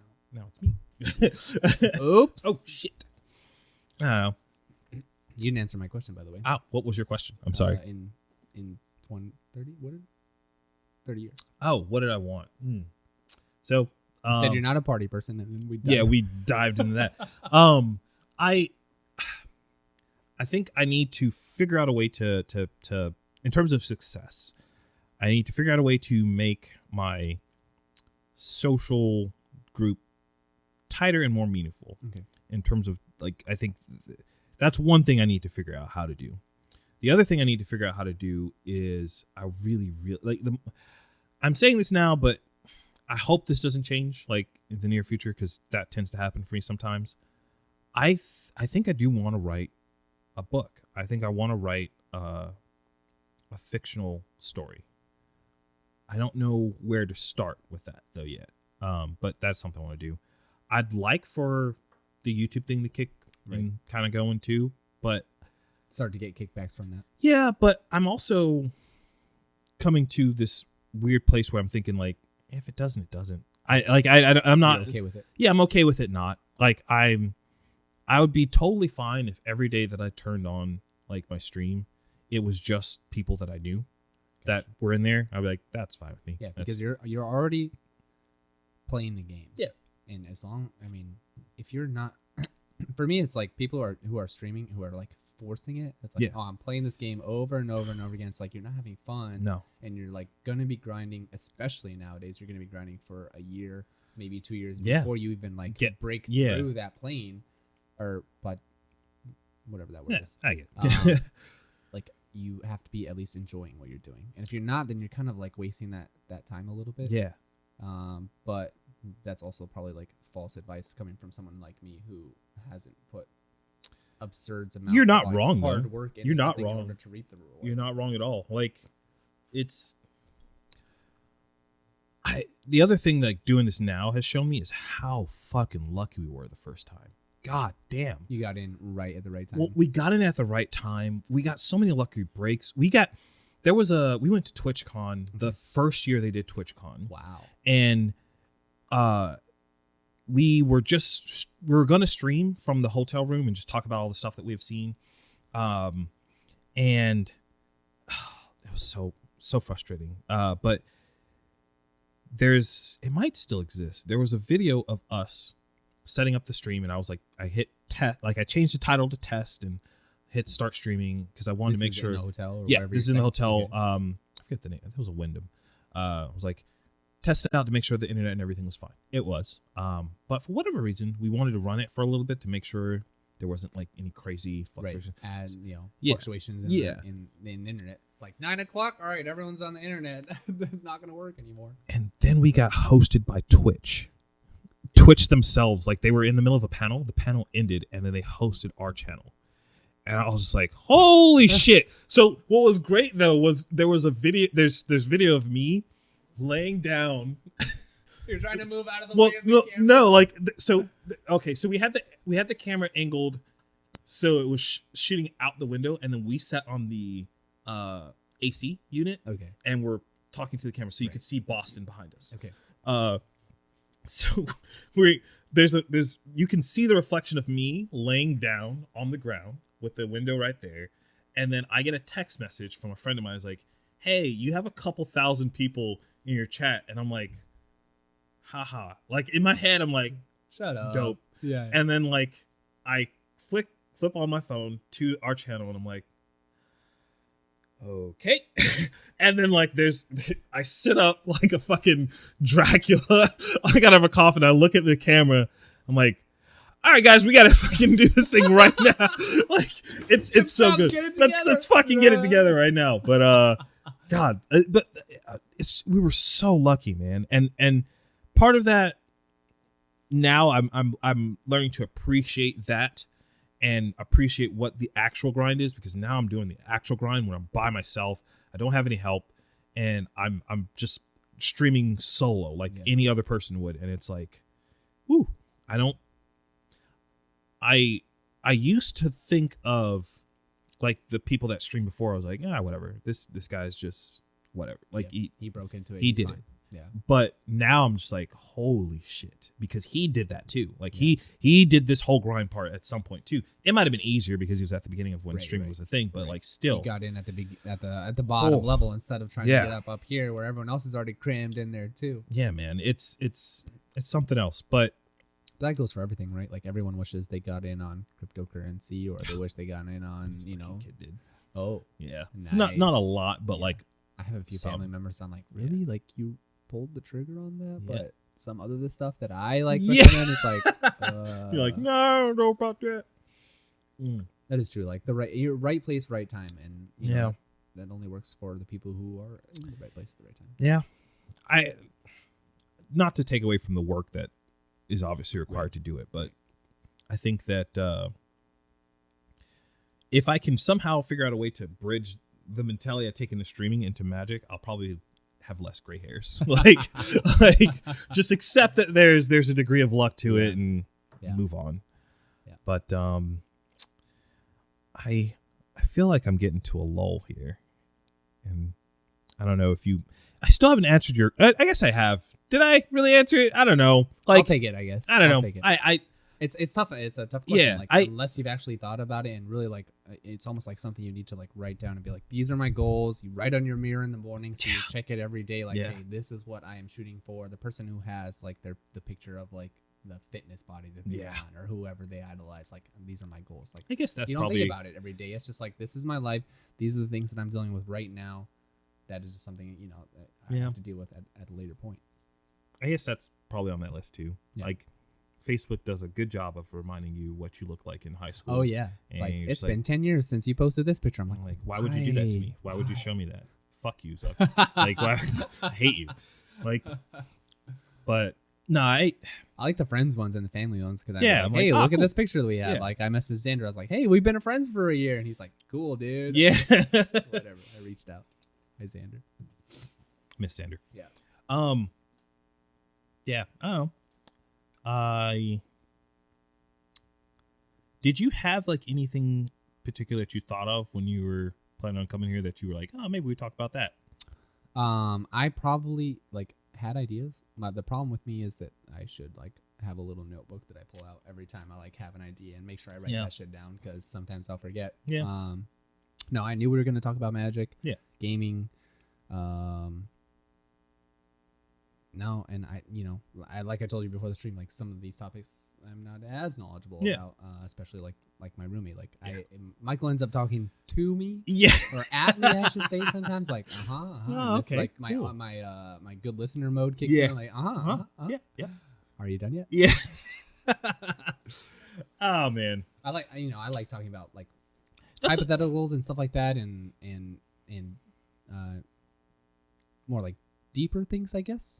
But what's an example of it's like still something that I still take like this is just my opinion, don't take it as that type of thing. Yeah, I like my approach to life is like I'm kind of like a Zen person, a little bit more of like a monk attitude about things, but most people are go get them, I gotta do this, or I don't care about these kind of things. Do you think that came from like how you were raised, like, or I cannot put a finger on it, because my dad, growing up, my dad was like, I guess we kind of grew up like, we're not going to pay for your college. You're going to get everything that you get through your own merits. Yep. And I should have taken that a little bit more to heart, because I should have tried harder maybe in high school. Yep. We did move around a lot in that time period, so I wasn't necessarily like in the same spot to be able to like put my nose to the grindstone. It didn't help that the kind of the school that I graduated from didn't like really nurture me in the best way that I thought possible. Looking back, I don't regret it either, but I don't know where like this mentality came from, where of like everything's gonna be all right, just to like kind of go with the flow. It's just kind of like my natural instincts have led me in that direction of like, I want to be nice to people. I'm not going to be confrontational. I'm going to stand up for myself, of course. Yeah. There's that line where I won't let someone, step on my toes Yeah. or, push me too far. But there's not necessarily like a single catalyst that I could point to and be like, that's why I'm this way. Yeah. I mean, those are that you sound like someone who's already hit the end game. Like that's where it's like you're like, don't tell me that because I'll try even less than I'm oh trying. no. Now. Man, it's weird because like every time I have like the past couple people I've had on, except for Michael, have had their own like YouTube or Twitch channels and whatnot, and or have like been thinking about doing it. I think the next one is going to be wild. Ooh, looking forward to it. Do you know who that's possibly? I don't know who it is, but if it's going to be wild, I like some wild Leia. things. Oh, Yes, I've known her for. Did she reach out to you recently? No, I talked to her recently. I reached out to her Like yesterday? like yesterday or today. Might have been yesterday. That's funny because I was talking with her yesterday, and I was like, I might be on Joe's podcast cool. this week. Yeah, maybe that's what she. That's funny. That's funny. hilarious. No, That's how this networking thing works. She's a very interesting person that like I think I don't know as well as I should. Okay. That's kind of where it comes from because I'm so curious about like you ever met somebody and you're like, I want to know more about you. Story. Like, yeah, like I want to, and that's I want to, man. Okay. So yeah, there's that, there's that side of things, but I also wanted to try the idea of, doing a video or maybe a stream of trying to remember your most early memory. Okay. The very first thing you can think of. Like, I think I know what that is for me. Coming out the womb. Yeah, no. My very first memory, which is sad because I guess it's not that sad. It's pretty old. My very first memory is getting out of my dad's car to walk into kindergarten when I was 4 years old. That is the very first like thing I can vividly remember. I remember my yellow, red, and blue backpack. I remember being scared shitless as a little kid, just being like, I don't know any of these people. Mm-hmm.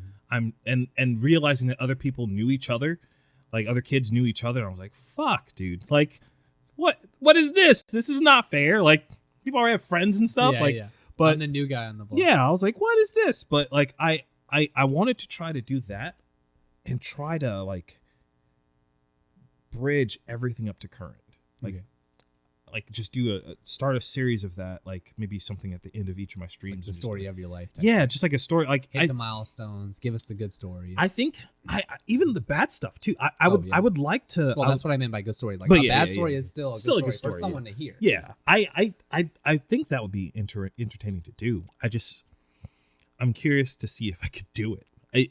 It sounds both fun and there's a little bit of prep ahead of time. Like you can't just sit down like we did and be like, "What do you want to talk about? Let's go." Yeah. Mike's hot. Yeah, not Michael. The Mike. Yeah. Oh man, I don't know. Not Greg. Oh man. Well, that to break it down almost is like in order to make some good food, you have to have good ingredients. So in order to have good stories, you have to have someone who has good stories, and it also requires someone who can verbalize them. I may have good stories, but I can't remember the last time that I was 4 and went to middle school. I was super scared. I looked up and I saw one cable, and I was like, "Has that camera been off the entire time?" I was so upset. I'm surprised you don't have like red dots on there to let you know. So I do have a red dot that I can see from this side. Okay, gotcha. But God, I was panic. I was like, "Uh-oh, did I do stuff?" Fuck. Audio only, boys. But no. Yeah. So, yeah. Go ahead. I didn't mean to cut you off. No, you're fine. You're fine. You just you got to find someone special. Not to say that Leia's not, but Yeah. there is that prep work. You need like, hey, let's have an interview before we have this. Or you could even include that and be like, let's do the interview and then we'll actually have the podcast. I might. I'm always afraid of doing that though, because I feel like you get some of the gold out. Before. Yeah, you can still man. record that. That's what I mean. You record the first part, but it's an interview, and then you go in like, hey, all right, this is what the product we're actually gonna sell, and then you can throw that video either interspersed into that, or do it like a post credit thing, or as I just imagine that in my head. Like you got to be a little bit prepared, because just like an interviewer on a news channel.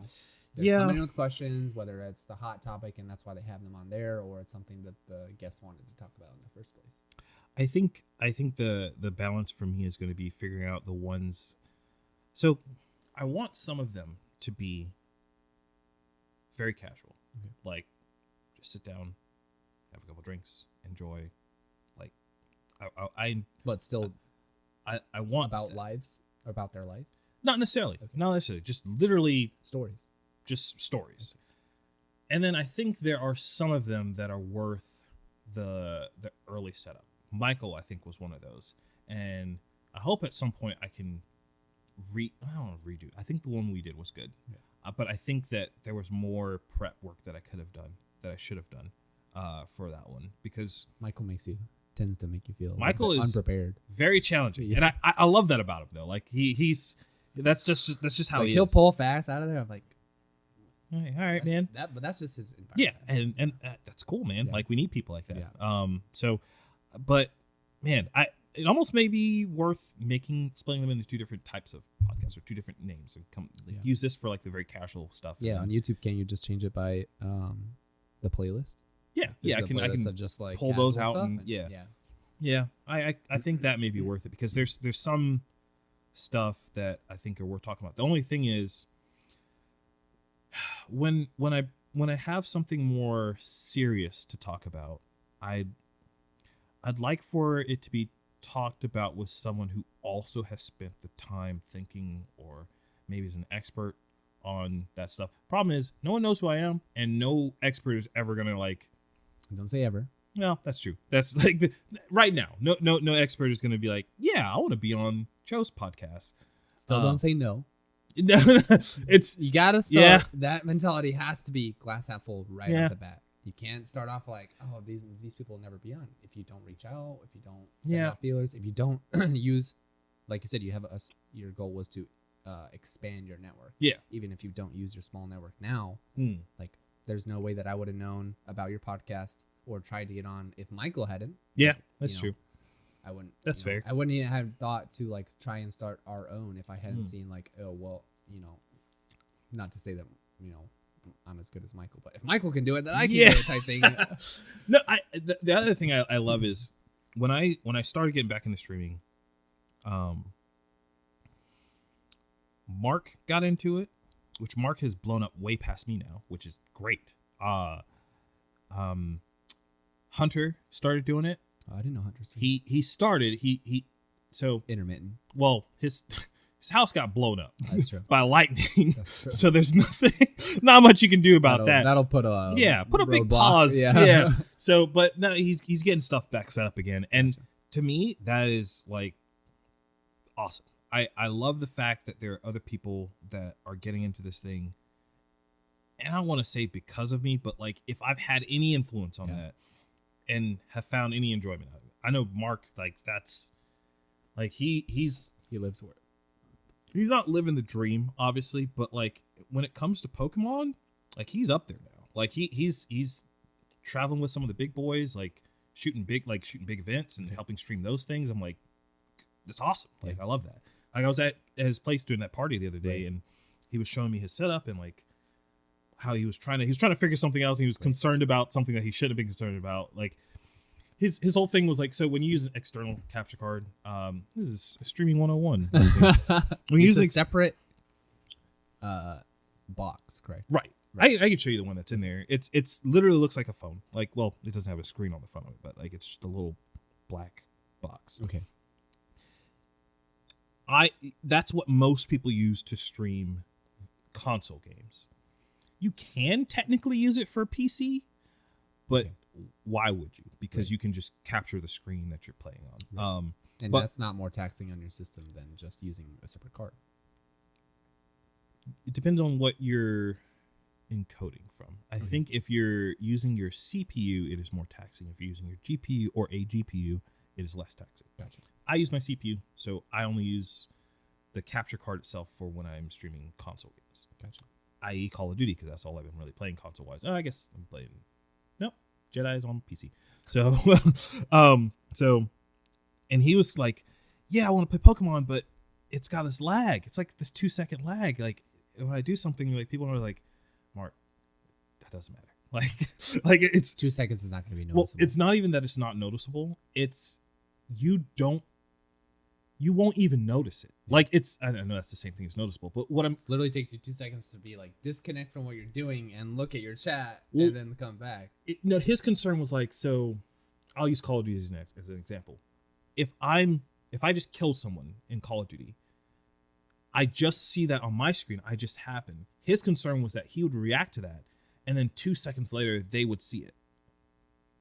No, because you're reacting to exactly what's happening on your screen, and everyone sees your reaction and what happened at the same time. Because they wouldn't see it at the same time. There is a delay. Like he's not wrong. There's a delay between what is facing his face and what is shown on the screen. Right. So what he's seeing in front of him is alive. Like when I hit A, my character jumps immediately. Right. What they see is when I hit A, the character jumps 2 seconds afterwards, or like a second. If the camera that was facing his face. What he didn't take into account was the reaction time it takes for us to like react to stuff. So like I was showing him, I was like, look at this. So it was a clip of me getting a kill streak, and I was like, the moment the kill streak popped up, so I killed the person, I knew I was getting the kill streak, and not even something I even think about. It's just like I killed that person, and then I was like, all right, got the cruise missile, and I was like, and as I said that, the cruise missile popped up.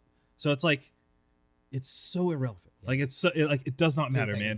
Like it's like don't like, but it's cool to go to my friend's place and like see them getting into this whole thing. Like I think it's kind of rewarding, I guess, in a sense. But I still have to find my own little niche myself. Yeah. Or refine it. Yeah. But I don't know. That's the fun part, though.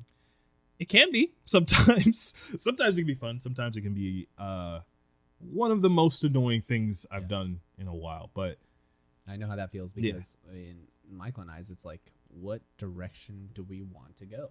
There's so many things that we have in common and things that we can just try, and it's like we just kind of like just gotta throw spaghetti at the wall and see what sticks. That's what I'm trying right now. I'm just hitting record, you have and some random guy like me on here. Yeah, hell yeah. But the thing is, so like, I like these two because there's no pressure to like, oh, well, we're talking about this. Like in the Michael one, like, okay, we are talking about things that affect real people. There's a little bit of pressure with that because like you want to give good advice. You want to give it good advice. You also want to like not misrepresent like your points because it's very easy to. Even in that one, I know there's some stuff that I said that people were like yeah, and or maybe I said it wrong and said it incorrectly, and so they were right to assume like what they came up with. But I like these long things because I get to expand on those, and the chances of people misunderstanding what I'm saying are less. Right. Especially if you're like on the same topic and you keep coming back to it and expanding on it and keep, you can tangent off as long as you keep coming back to the same point. What I hope you do is realize that challenge will find you a greater success than something like this. This may be fun. Our friends may enjoy it. Oh, I see what you mean. Like, we'll laugh about it and see it in a year, blah, blah, blah. But that by putting that challenge in front of yourself and saying, I want to do stories. This is my goal. I got to work for it. And if you grind for 9 months, you will literally find gold because that work that you put in. So I wouldn't. Again, you got to start with the glass half full, though. Not half empty. You're gonna get that expert on you. I that could be a goal of mine. I am extremely pessimistic. I see. Mostly because like that's funny that we're friends because I am very optimistic. It's just I see Oh man, I am. I want to be. I don't want to be disappointed when things go poorly, and so I don't. I probably don't put as much energy into assuming that the good result will happen, and instead I go, all right, well, there's a chance that this could go poorly, and if it does, I don't want to feel the blowback from it being done poorly, so I don't say I don't put too much effort into it, because I feel like I do put time and effort into this, but I don't know, I'm in a weird spot. Maybe I'm not as pessimistic, but I'm just more cautious. Like I'm more cautious of like my own psyche and knowing like how knowing your own experiences. Like if you've experienced something in the past, you're going to take that with you going forward, of course, like everyone does. I just happen to probably be a little bit lucky. Like I've been told most of my life, actually, like from high school until now, is like you just have good life luck. It's not necessarily that I'm good luck at magic, which sometimes I am.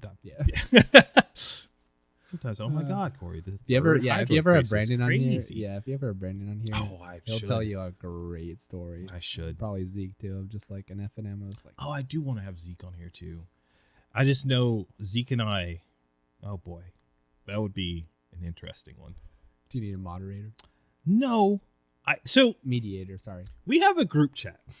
I think we should probably preview this with that. Like, and in the group chat, things get heated, but like I've never thought they got heated. Whenever I see something that you would call heated, I am laughing. Yeah, it's more so of like back to what we were talking before. I'm like, how do you think somebody would interpret what you said? Not just Matt, but like any sometimes whenever people post stuff in there, but it's like. It would be super easy, and I would not be in the wrong to interpret this in a negative way.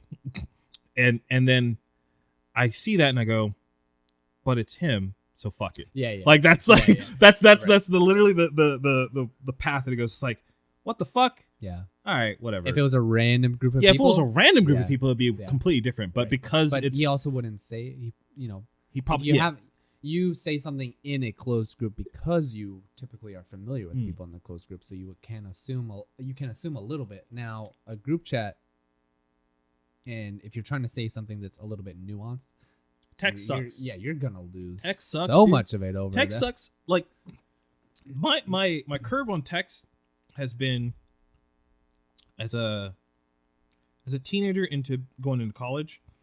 Text is great. Yeah, because you can spend so much less. You can spin language so much easier in text, especially when you're talking to girls. How do I text this girl? You're like, I can plan this out so that I can get exactly the result. Yeah, exactly. Like you can fucking mastermind that shit.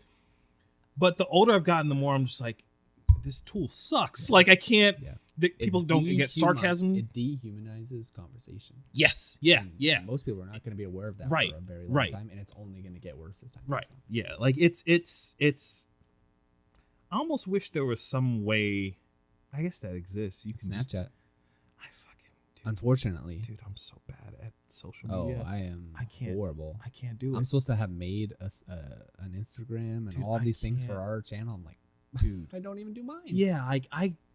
I think I have an Instagram. I probably have like maybe 2 pictures up. Like and even Instagram, I don't even think is like mainly pictures anymore. Yeah, like it's just like it's just another stories. Look at me spam these things that I am passionate about. What's funny is that when I go to sign on to like a new website and I'll be like, oh, register for this site, and it'll show up with like, use your Instagram, use your Facebook, use your Google Plus, use your blah blah blah, and like, can I just use my like email? Yeah. I fall into the trap of using Facebook for a lot of stuff, and it's almost like a spam account now too, because I can just throw on there, and I literally only have Facebook anymore for keeping connections with people that I can't, or that I would not keep in my phone anymore, or that I don't have a number for, or family, or that type of stuff. So, yeah, I don't know. I'm really bad about that. There was the moment. I think it was. It didn't really hit me when Instagram became a thing. It hit me when Snapchat became a thing because I was like, I think I downloaded it, and I was like, all right, let me try. Oh, And this is before like face filters. This is Yeah, before I was like just like- emojis and I points. was like, I and- can't do this. Like, but I won't say I can't do this, but it's just more of like, I feel like this is missed on me as a person. I'm just It's probably our age range too. sorry. It's not- What? It's probably how old, Yeah. our age group is less likely to use that because it's so like much more foreign. I like we Twitter. got used to Twit or texting. I like Twitter a lot. I know a lot of people give it shit because it's like very limited in what you can say, and there's a We finally word got cap. more than 180 characters. But like, even that, I would have preferred that it was shorter because I didn't see people would read people's tweets and be like, "You said this and you did this, and now we're gonna cancel you." But the way I saw it was more so of like, this was a nugget of somebody's thought. Mhm. It's obviously not Right. fully thought through or fully said through. Like, But was that the problem though? Like nowadays we have a way to track your every single thought based on your digital footprint. what do you mean? So if you are just if you are allowing yourself to throw out unthought through or unthorough thoughts, then you can go back and look at those and be like, this person wasn't aware of what, on whatever topic they were talking about. Like why let someone get away with, those types of thoughts? Like you're always going to have that history on behind you. Like this is attached to your name. Mm-hmm. Like these things that you said or something that you thought. Mhm. What do you think now? I don't know. I've never said anything very much on Twitter at all, except for trying to win like sweepstakes and stuff like that. So it's not anything that I could look back and be like, 22-year-old me said this. Like, sure that was at that point, but I still thought that at that time period, Yeah. someone could hold that against me. I don't think someone should though. Okay. Because like, you aren't 22-year-old you anymore. Right. Like, it'd be one thing if you're like, I said this when I was 22 and I still believe this. Sure. All right. If you want to have a conversation with me about that, no problem. But like, dude, I've made so many jokes on my old channel that like, I made like 9/11 jokes. I made fucking like, I don't think we ever went into like rape stuff, but Right. like we Filters. yeah, we just crack jokes about everything, and it was never with the intent to like make anyone feel bad. If anything, it was the exact opposite. It was to make people laugh. Like that was the whole point. Was it? We wanted to be funny. We wanted, no matter what we were talking about.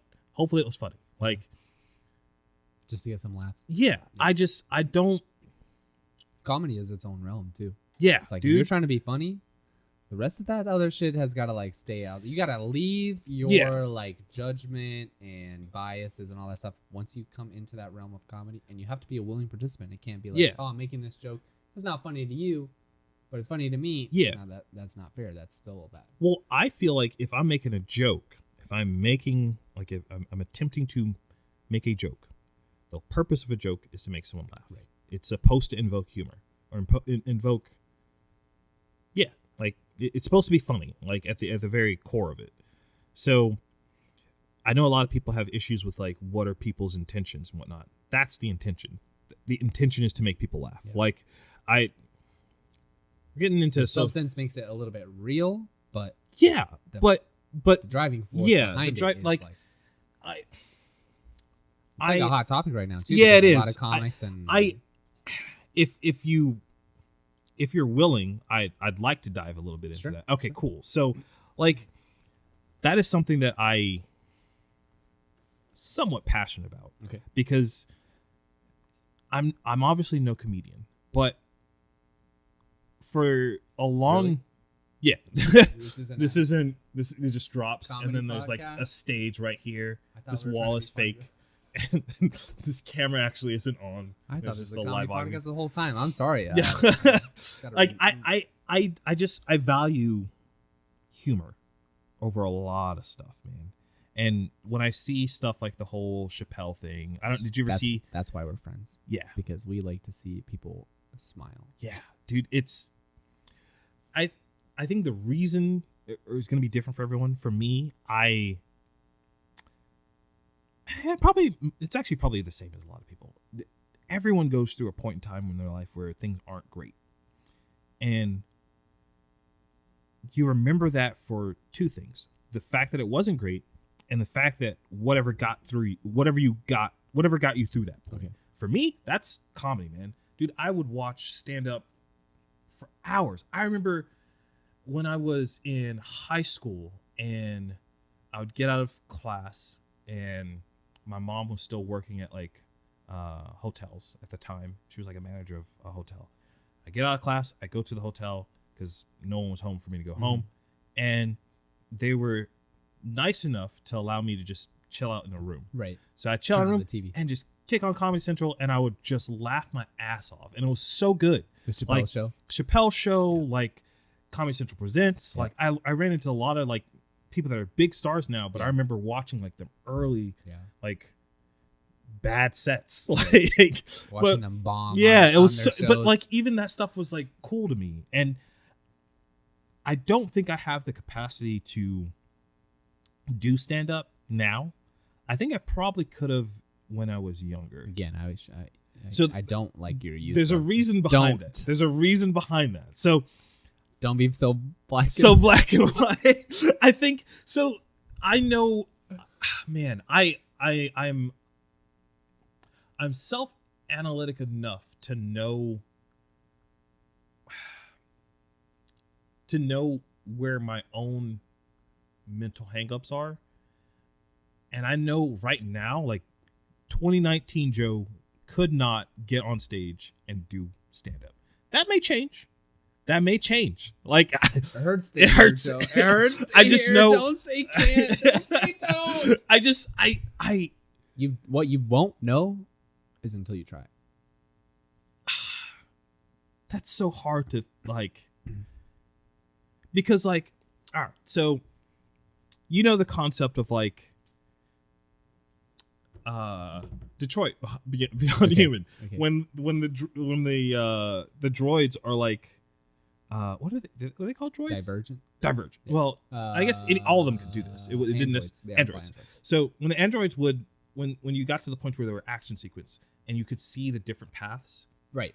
You'd have to choose which one was the success, and you like get to a point and you'd be like, oh, that one didn't work. You right. Back up and try another one. But like in life, you don't get to back up. Nope. Like so, like to me, there's purpose in thinking through, like, okay. If I did this, the odds are this would happen. And if that happened, the odds are this would happen. Okay. All right, cool. Well, the end result there was not great. So if I did this, then odds are this would happen. Mm-hmm. Like, and you do that multiple times. Right. I understand that we're talking about odds and things could go completely different. It's all about the luck. Yeah, it's all about the luck. Right back to magic. I hate it. See, I always thought comedy in a different light. Like you have to try and try and try and try again. Unrelated, Edison tried 1,000 experiments, blah blah blah. Yeah, 1001 was the light bulb. Like comedy, the consequences of failing are really not that bad. I mean, I've never tried it. I can't speak from experience. You don't think so? Third party. I guess maybe. What's the worst that could happen? You get booed off. You get booed off stage. I guess I'm listing them. I'm not necessarily made fun of. Like, yeah. If you fail, you go to a different place or you try again next week. Like if they let you. That's the thing. There are so many places that you can try, and comedy is not easy to break into. It takes a lot of work. You're writing. You got to be original. You got to be funny. People have to enjoy you. The audience has to be hot. All this stuff. But to fail and to bomb at comedy, the best of them have done it before. Right. Yeah. So to fail means for you as a beginner to fail, that's not the end of the line. Well, I don't disagree with that. I think you're right. It's just, oh man, maybe the thing is I don't know myself as well as I think I do, because I think the way I do the whole like Android thing is like I assume that I know what my reaction to feedback will be. Mm-hmm. Like maybe it won't, maybe it'll be different. I don't know. I think as growing up you experience like bad things like right. Not the equivalent of being booed off stage or something like that, and you take those instances and you go Stage okay fright and stage public fright embarrassment, which is weird too because I don't really have that. I've done plenty of speeches like I do. My hands are sweaty right now. Yeah, from no. being hot on the mic, Yeah. dude. That's just how it is with me. I think this has helped. Like doing stuff like this has helped. I've done many like Veterans Day speeches when I was in ROTC. Okay. I used to do like the shitty high school news broadcasting in the morning, like when I was in high school. Okay. I did that. I mean, you do just fine at work. I do okay. Dude, that's also in front of your people, our people. So that's a little bit less pressure, I would say, because I feel like for me when I jumped on the stream, it was like, oh, I see all these people that are just like me. Yeah, you know, it was a little bit easier. I Getting think up in front of a bunch of strangers. Strangers are rough unless, but they're also strangers, so you don't really care what they think, as long as they're laughing, and that's your goal anyway. Strangers. That's the thing. Like people are only strangers until they're not. But like if you want to be funny, you're going to end up, more than likely your goal is to end up being famous, funny, and people are going to know who you are. You can't walk into any place without being, it's Mr. Idea. No one knows my last name. Well, I think people do, but they just don't know how to pronounce it. Which is fine. Did I say it right? Yeah. Okay. You did. Sorry, right. I shouldn't. You're gonna edit that out anyway, because you don't want people to know your last name. It's on the internet, dude. You can't take that back. So glad you mentioned that. I hope I didn't tell the story before. There was a time on your podcast, on the old podcast. Oh, okay. Well, I guess it was more in line with the streams because we would record the podcast. We did them. You're saying you didn't hope you hope you didn't tell the story before, like on this, yes, on this current one. I'm probably gonna have that happen quite a lot. Where I'm sure someone's gonna be like, "Hey, you said that on your last one." I'm like, "All right, it's unavoidable. It's fine." But so there was a girl who I don't know how she managed to do it, to be honest with you, because I don't really tie my personal information with like accounts that I know that are public. Somehow she managed to find my address through Twitch. She was a mod in another friend of mine's chat, and she would frequent my stream a lot. And she was like, "Hey, I'm coming to Florida. We should hang out." I was like, "Well, that's weird that you know that I live in Florida," because up until that point I had never said that. Up until that point, you could have chucked it up to be like, "Oh, maybe I mentioned that we're in." Nope, I know. Like back then, I knew that I was very careful about that. Then it got to the point where Mark, who was one of the other guys that were doing the old podcast with me, someone just sent him a Mass Effect backpack to his address, his home address, and we were just like, "Oh shit!" Like, was it like addressed or labeled, or was to Mark? It was card inside. I don't think they put a letter or anything. They just knew that he liked Mass Effect and just nice gesture. I get that it came from a place of just like, "Hey, I'm a fan and I want to send you something." But that's cool. Like the same trope of like the predator giving candy. Yep. It's like, thanks for the candy, but where are we going? I vividly remember playing this game called Dropout or Dead Cell. Not Dead Cell. Dead Cell is a newer game. No, that's a newer game. God, what is that game called? Whatever. I was playing. It was basically no. It was basically a rip off of Portal, but I liked it. It was fun. Okay. It was really cool. And I was playing through that. I remember vividly her being in my Discord because at the time I let everybody in Discord, no problem. Like we hung out and we played fucking chat about anything you want. Yeah, whatever. Yeah. And I was just getting frustrated at a part that I was dying over and over, and I was like, "Fuck me!" And she's like, "All right," and I was like, "Okay, well, this can go one of two ways. I was like, you're like calculating. Yeah. And I was all right, like, we're going. I was like, in hindsight now, I kind of regret the way I took with that, but basically, man, I don't want to say. She figured out somehow where I lived and was intending on coming to Florida to meet me here at where I live. Okay. And I was just like, well, you can't do that. Don't do that. Like, whatever you do, don't do that. Because this right here, what we're doing, we're talking in Discord, this is cool. Yeah. I like this. Yeah.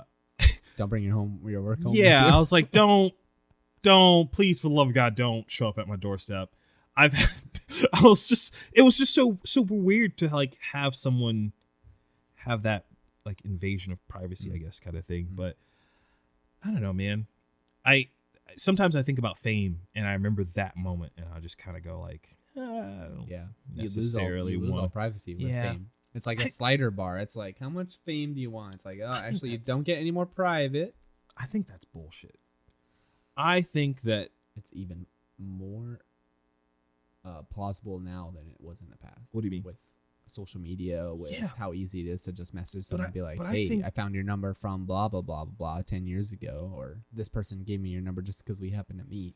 It's almost, I mean, I'm not saying I'm okay with that, but I can understand that. What I don't understand is why something like paparazzi is illegal. That is, it's mind blowing to me. Like, I don't see how like that is okay just because this person was on TV. I mean, just as well, in a very uninformed opinion that I just had is like just as much freedom as that person has to their privacy as a famous person to not be photographed, this person has the same freedom to photograph that person. You know what I mean? Do they? Because I feel like, I guess they do to a certain extent, right? You're out in public. But they're not sometimes. Sometimes they're in home. If they're not in public, then I have Dude, they have so many pictures of like famous people absolutely, like, absolutely. like in their pool at their house, and they're just like, yeah, we got this drone. Just live in a home without windows. Yeah, that sounds like a underground great existence. Sounds like where I work. Oh, fuck.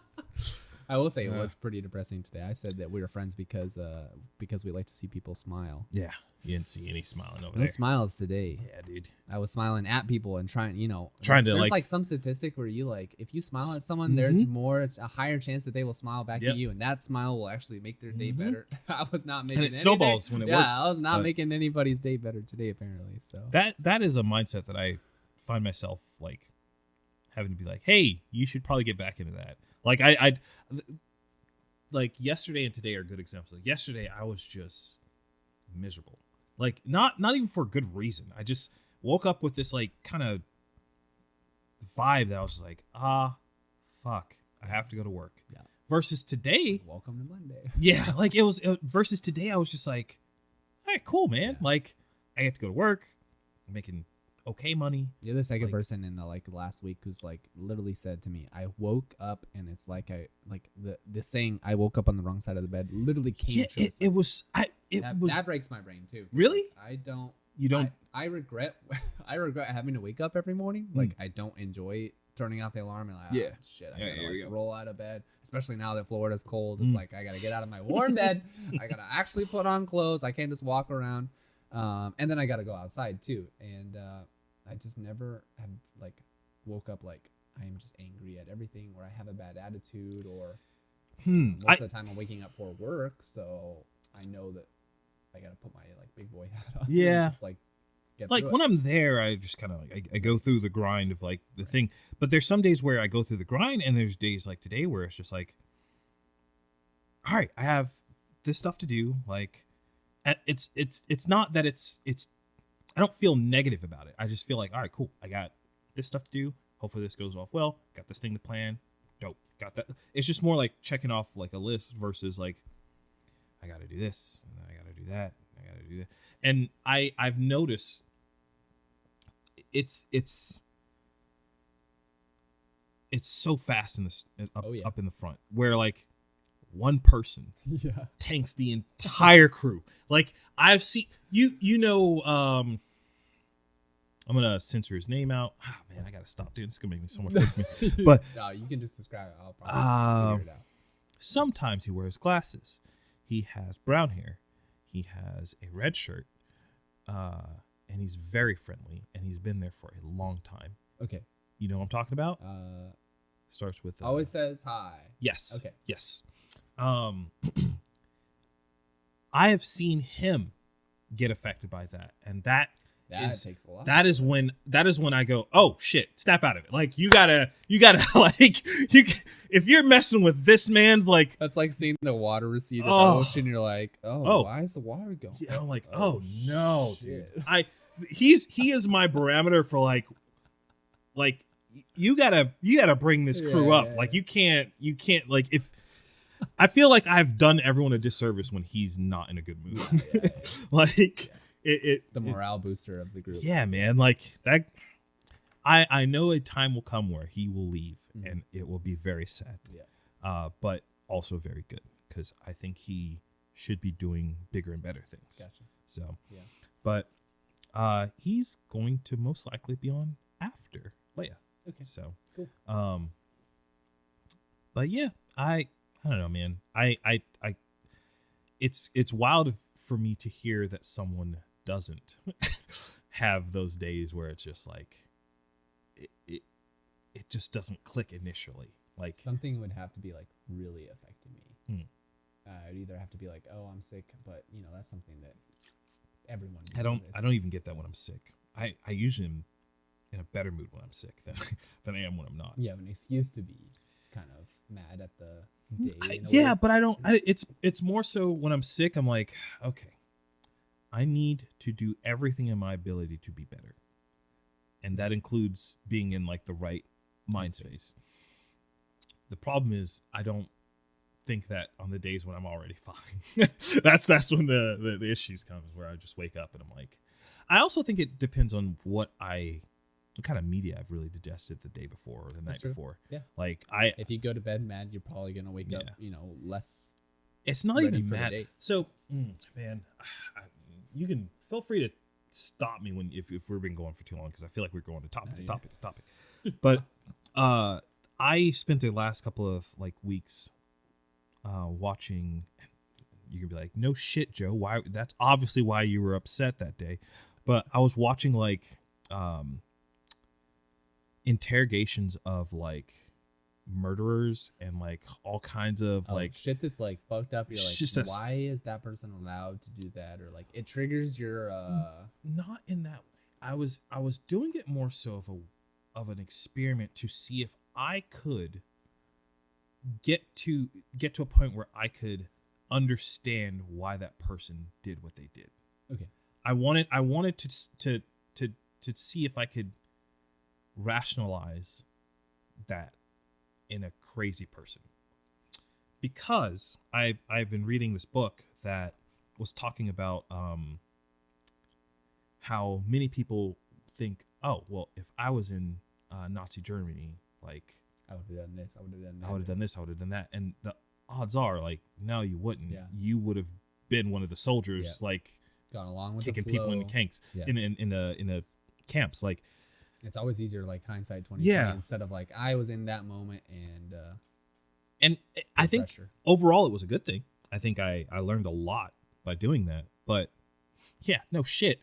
I would wake up the next day just like in this foul like mood where I remember even literally driving from this is gonna sound really bad, but driving to work that day, I remember thinking, I was like, I would never do this, but I could understand the mentality of some kid who has just been shit on for like a long, like years, and then gets access to a gun, goes to a school, and shoots up the school. Yeah. Like I think those mental exercises are useful. Overall good. Okay. I think that doing them too much is probably bad after that experience, but everything in moderation. Yeah. It's like but the second saying. Yeah. I don't know. Have you ever done anything like that where you allowed yourself to get into the headspace? Away from negative thoughts. do think that like what permeates your headspace and the things around you determine your just how you are. So that I try to be relaxed. I try to be happy. I'm trying to make a joke. I'm trying to keep those around me happy as well. Like I hate when people show up in the morning and they're like, "Oh, I'm so tired. This day's gonna drag on forever." It's like, guys, you literally just got here.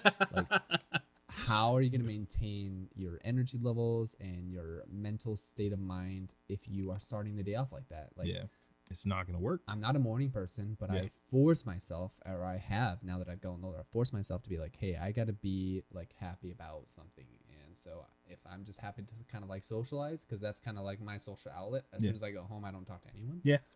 Michael, shut up, stay in your room type of thing. That never works. But I don't do those kind of exercise in a negative space. Actually, I really exercise.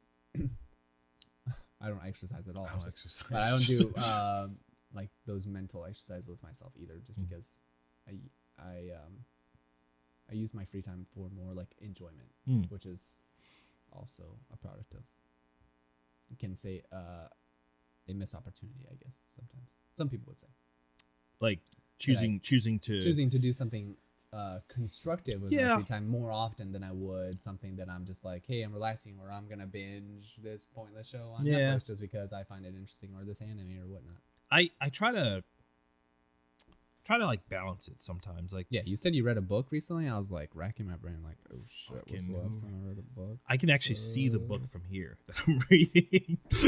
I have shitloads of books. Like I have Michael comes into the room. He's like, dude, you should kind of sell some of this stuff. I'm like, no, I like books. Yeah. I'm not going to be able to sell these for any money, so I might as well keep on them. But I have a shitload of books that I used, to read, and there's a bunch in there that I haven't. It's just like the mediums nowadays, it's really tough to like sit down and be like, all right, maybe I'll just go to the pool and read for a couple hours. Or I could sit here in the air conditioning. Yeah. I want to start going to a book club? No. God, no. Are you kidding me? I want to be around people. I don't want to be around people. No. Maybe when you're 50. Yeah. No, and a woman. Yeah. Specifically a woman. But no, I'm kidding, by the way. I like sorry. As soon as I said that, I was like, I was like, maybe I should. We went the wrong way with that one. No, but I wanted to start like taking one of my days off.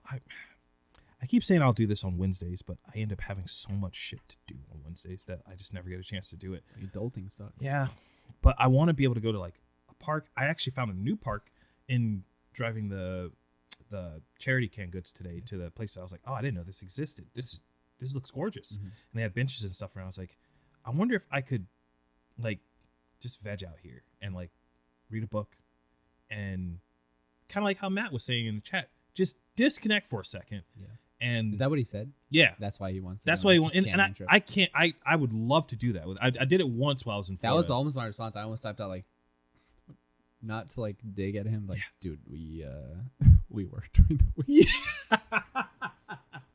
He would have gotten upset too. That would have definitely poked him. Oh boy.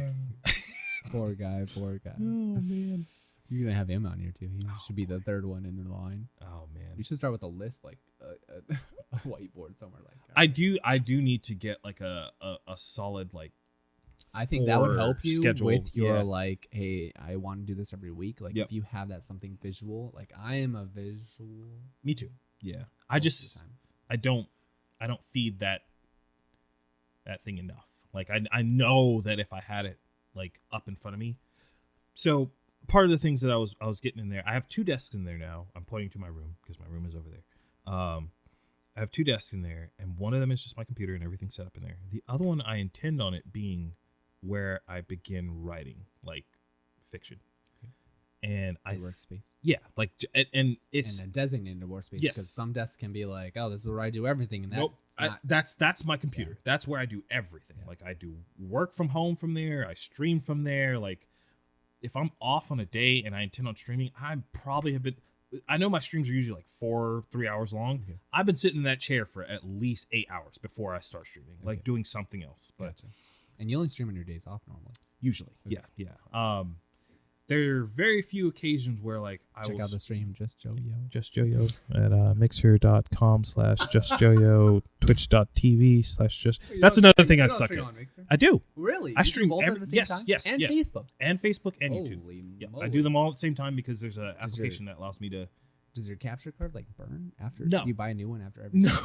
So what's cool about that? There's a service called Restream that allows you to, you stream to Restream, and then Restream sends that signal out everywhere else. Gotcha. And it's free. Cool. You can pay for it for some extra perks, but Right. I actually It's think, always a premium version. I think I of do something. have a premium for. That's another thing I've noticed like recently is I have way too many fucking auto renewal like things pulling out of my Yeah, you account. ever checked your bank account and you're like, oh, I don't know Ooh, what that one is. yeah. I'm still paying that. Like Xbox Live from 10 years ago. I tell had you- like a 10 gold. I had a 10 star on my Xbox Live account. I was like, really? Yeah. It's like, yeah, man, thanks for the money that you've given us. Like, you haven't played a game Check since back in June. Oh yeah, 2007. there it is, $80. Whoa. No, I had a fraud thing happen on my account recently, and I had to close down the whole card and get a new card, and that That's has a been like, oh yeah, I have a lot of auto. My Amazon Prime is probably not going to renew now. I just realized that. Damn it, I need it. There's so many like monthly things nowadays. It's just got to be like, I say that, but it's like if we just package this all together, more stuff would probably be lost in. Like, Oh yeah. I mean, a lot of companies now offer the yearly thing where they're like, hey, you want this thing? We'll just charge you $200 right now and call it a day. Yeah. Like, most people can't afford that though. and That's the why thing, they yeah. like do it on the monthly thing. But- It's like for Amazon is, you don't have an option. You can only pay it yearly. Right. And it's, that's how they're making money because they got the people who have the Yep. money to do it. It's like, hey, we Dude, know I- you're gonna keep ordering that 2-day shipping. I think when I first did it, I don't think I had the money. I shouldn't have done it when I did it. I just got lucky and got into a job that paid me very well. Right. Like I'm going to go do this thing in Texas, and I will make more in those 2 days. Sorry, I'll make more in one of those days of the 2 days that I'm going to be working than I would make in a week working at my current job. Like, I miss that job a lot for that reason. Yeah. But there's other things about it that I don't like I was talking about before, where like it's just Antisocial. it's super antisocial. You're literally standing behind a camera Yeah. for. Is there upward growth in it? Yeah. Like at the time there was. I don't think it is now. They're a lot smaller now than they were when I was with them. So I would say that wouldn't be necessarily a loss then to you. Yeah, no, I don't. The perks were nice. Yeah, the perks were but nice, but I think you can move on to bigger and better things. right.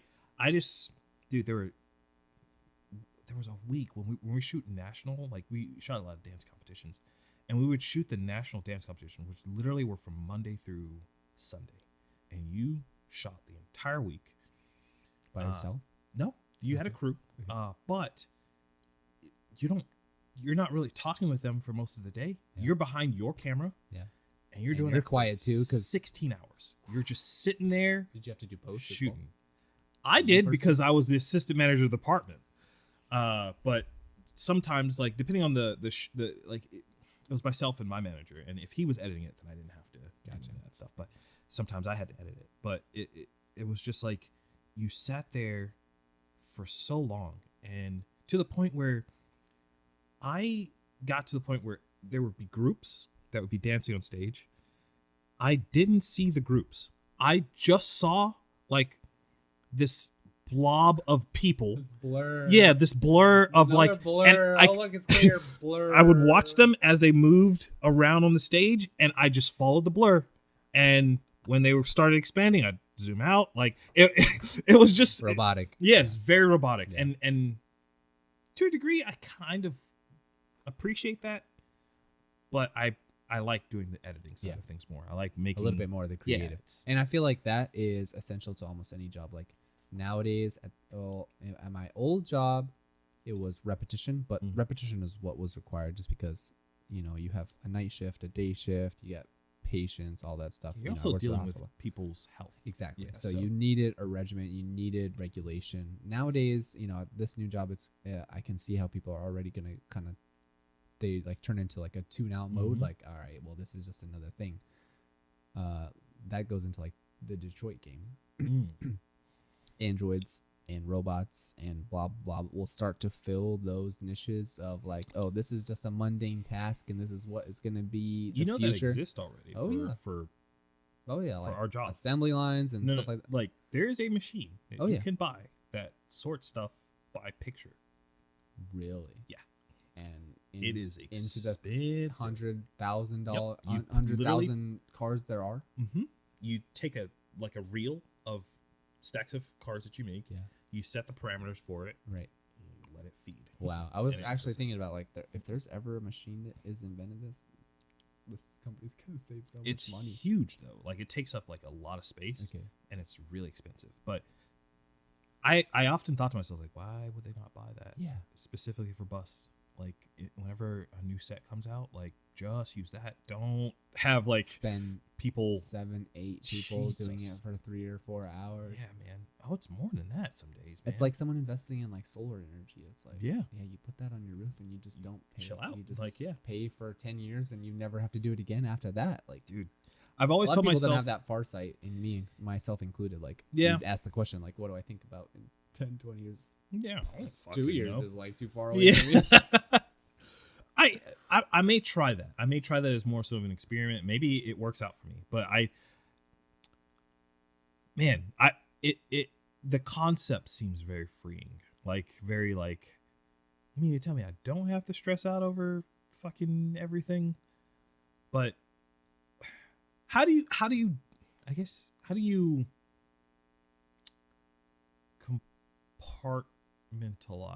like when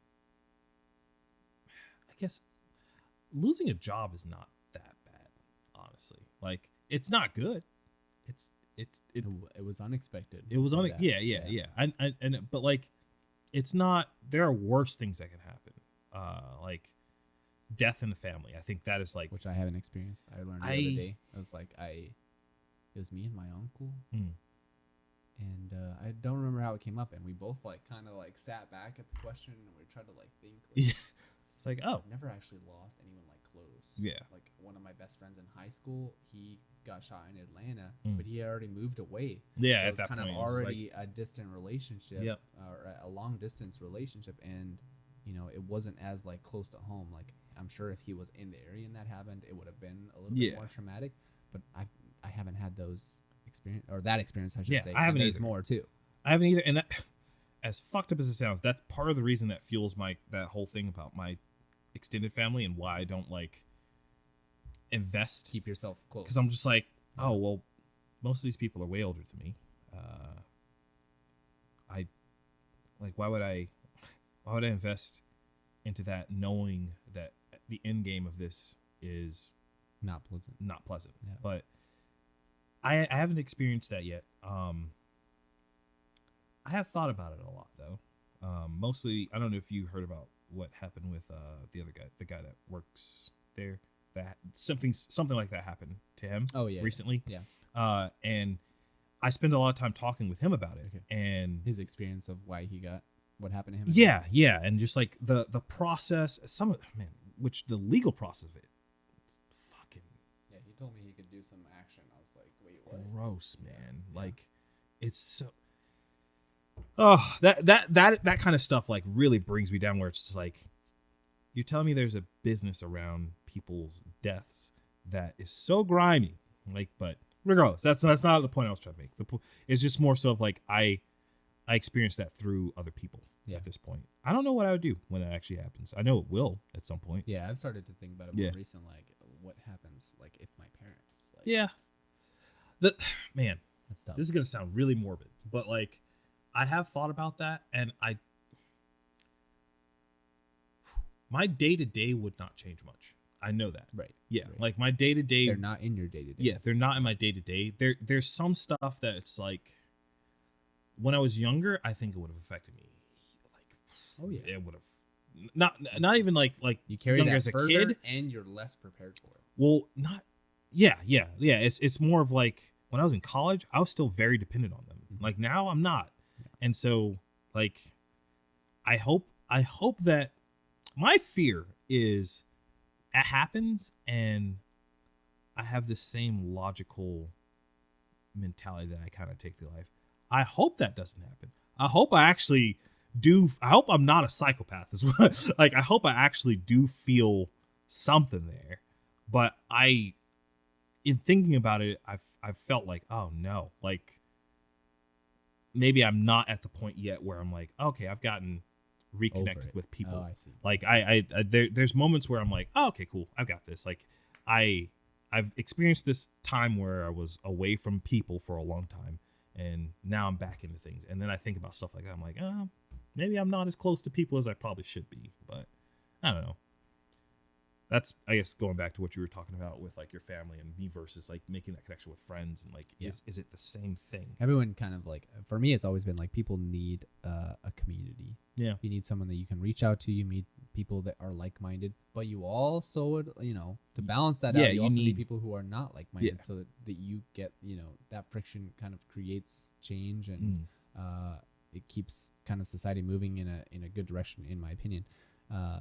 But I already don't like holidays. If I were to lose family and friends and stuff like that, it would make it a lot tougher. So yeah, I'm hoping, fingers crossed, nothing happens anytime soon. Yeah, I can obviously enjoy a little bit, as much time as I can. I'm getting older, so that means that generations are getting shorter. Soon I'm never gonna have kids. So hopefully my brothers pops on. You don't intend on having kids? I never want kids. Really?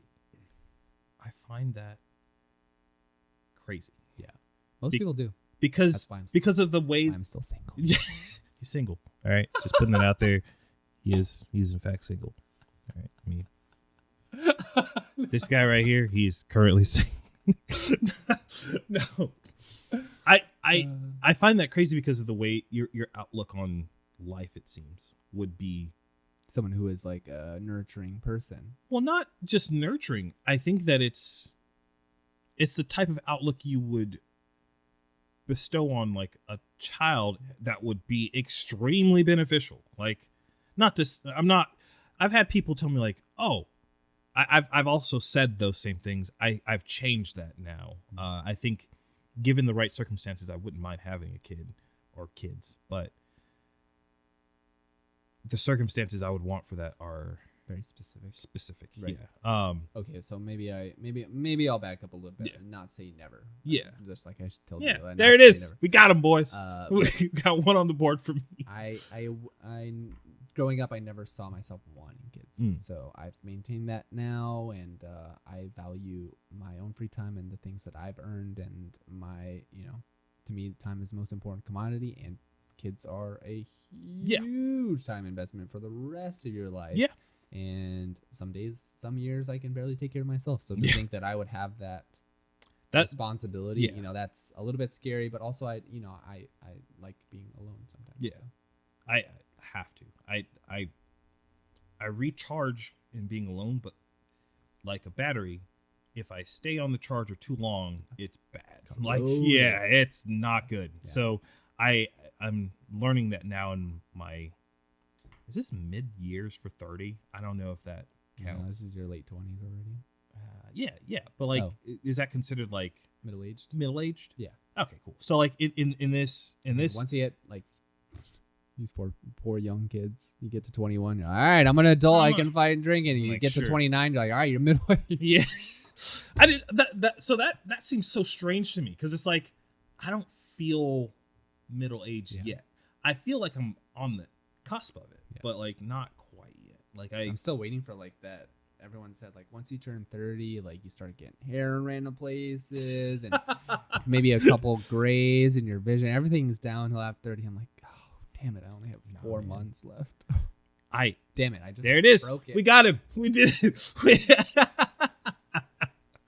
Oh, maybe I can bleep that out. Edit that one. Yeah. Let's go. I'm gonna Damn it. I'm gonna work on this tomorrow. Like that's what I'm gonna have to do to like get this done in time. Like, all right, we got 3 hours of footage. We gotta go one. Like, I don't like chopping things down to for time's sake. I will cut things out if at the request of the guests. If you there's something that you guys want to. I like keeping it raw. Yeah. That is a good thing for more me too. fun. Yeah. Yeah. I just Got to bleep out Greg though. you gotta bleep out Greg. Had to bleep out Justice's. I feel like at least 10% of that video got cut. But I feel like we're digging now. We've gone over close to 3 hours. Close to 3. Close to 3. 3. We started at 7. We started at like 7 something. Okay. Yeah. Cool. So I'm pleased with that. Like I am too. I thought it was gonna be 45 minutes and we run out of shit. But yeah. I always think it's gonna be that, Yeah. and then I sit down and I'm just like, oh shit. yeah, Michael and I on our podcast we've like started the movie thing and like oh yeah we got all these notes. You know, we're gonna blaze through these and we'll be like 2 hours and 15 minutes in. Like, dude, I still got like half my 15, notes left. yeah. Let's wrap this. Yeah. up. You just rush the end of it. You're like we gotta get better. What's the name of the channel? I'll find it and I'll edit it in. Coolman. Coolman is the name of the channel. So COO. No, CUHLMAN. I like that. That's his last name. That's what he wants. Michael wants to brand himself, so that's what he's chosen the channel name. So it is not a shared channel. Okay. All right. Gotcha. It is our podcast, but it is his channel. YouTube, Okay, YouTube that's fair. That's fair. Okay. I was under the impression that the channel was made specifically for the podcast. Which at this point I'm assuming that is the case, but yes, but the name of yeah, the YouTube it's channel still is gotcha. just cool. Gotcha. That makes sense. I'm fine with that. Yeah, that makes sense. If I want to assume for the rights later, easy. I just go to his dad. Yeah, perfect. Yeah. With that, I think we're gonna call it. It's been a blast. It has been fun. I knew we were gonna laugh, but my face hurts already. Yeah. This is fun. I feel like these have gotten better. Hopefully you think it's gotten better too, and you keep watching. Do you have anything other than that channel to shout out that you want people to? No, we don't have Instagram yet. That's my fault. We don't have all that stuff. That's fine. There's a podcast that I'd like to give a shout out to. Oh yeah, it's a comedy podcast, and I'm sure you would enjoy it. It's Tuesdays with Stories. Tuesdays with Stories. Joe List, Rick Harmond. I know Rick Harmond. Yeah, Rick Harmond. They have been doing it for like 5-6 years. It's what I listen to while I'm at work nowadays. Okay. And if you ever walk around and see me working and you see me like laughing quietly to myself, that's what I'm listening to. People get so freaked out by that. Yeah. I'm just like, obviously I'm listening to I am just focused on what I'm doing. Yeah. I'm sure people seeing me like laughing just to myself and they think I'm super weird. I'm like, I don't really care. So I have I promise you we're ending this soon. I have a it's like a Hispanic like goodbye, right? It's like hey, we're leaving. We're leaving. We're leaving. We're talking. We're talking as we walk out. And we're at the car. We're still talking. I have a desk near some pretty important people in the company that I utilize when I'm in planning events and whatnot. Mm-hmm. And it's so bad because I'll be listening to podcasts in there and I'm just like, like I'm wanting to like just burst out laughing. And I'm like, I can't do that. They're going to all think I'm actually insane. Michael says he watches Robot Chicken while he's at his like corporate job. Dude, how can you do that? Corporate job. He's like, I challenge myself. To see how little I can laugh. Oh, man. It's so wild how like the different things that I come up with where I'll literally grab my jacket and I'll just like stuff my face into the jacket and just like bellow into this thing and no one can hear it. And I'm just like, all right, cool. I'm good. All right, cool. And back to the yeah. It's so good. But again, I'm gonna call it a night. Yeah. Thanks for having me. What was that podcast again? Tuesdays with Stories. I'm pretty sure you can find it on all platforms. I found it on a random Android app. I know for sure they have it on iTunes and stuff like that. So. And your podcast? Our podcast is our YouTube channel with the podcast episodes so far that we have is Coleman. KUHLMAN. Okay. And that's wrong. I'm sorry. No, it's fine. If it's not, it'll be up on the screen somewhere, and they'll be able to click it. Cool. It'll be in the description as well. Yeah. Thanks again. This is awesome. Thanks for having me, sir. Awesome. Pleasure. I'll be back next time. Yep. Whenever Looking forward to the next episode too. Me too. Hopefully. Thanks. Sweet. All right. Boop.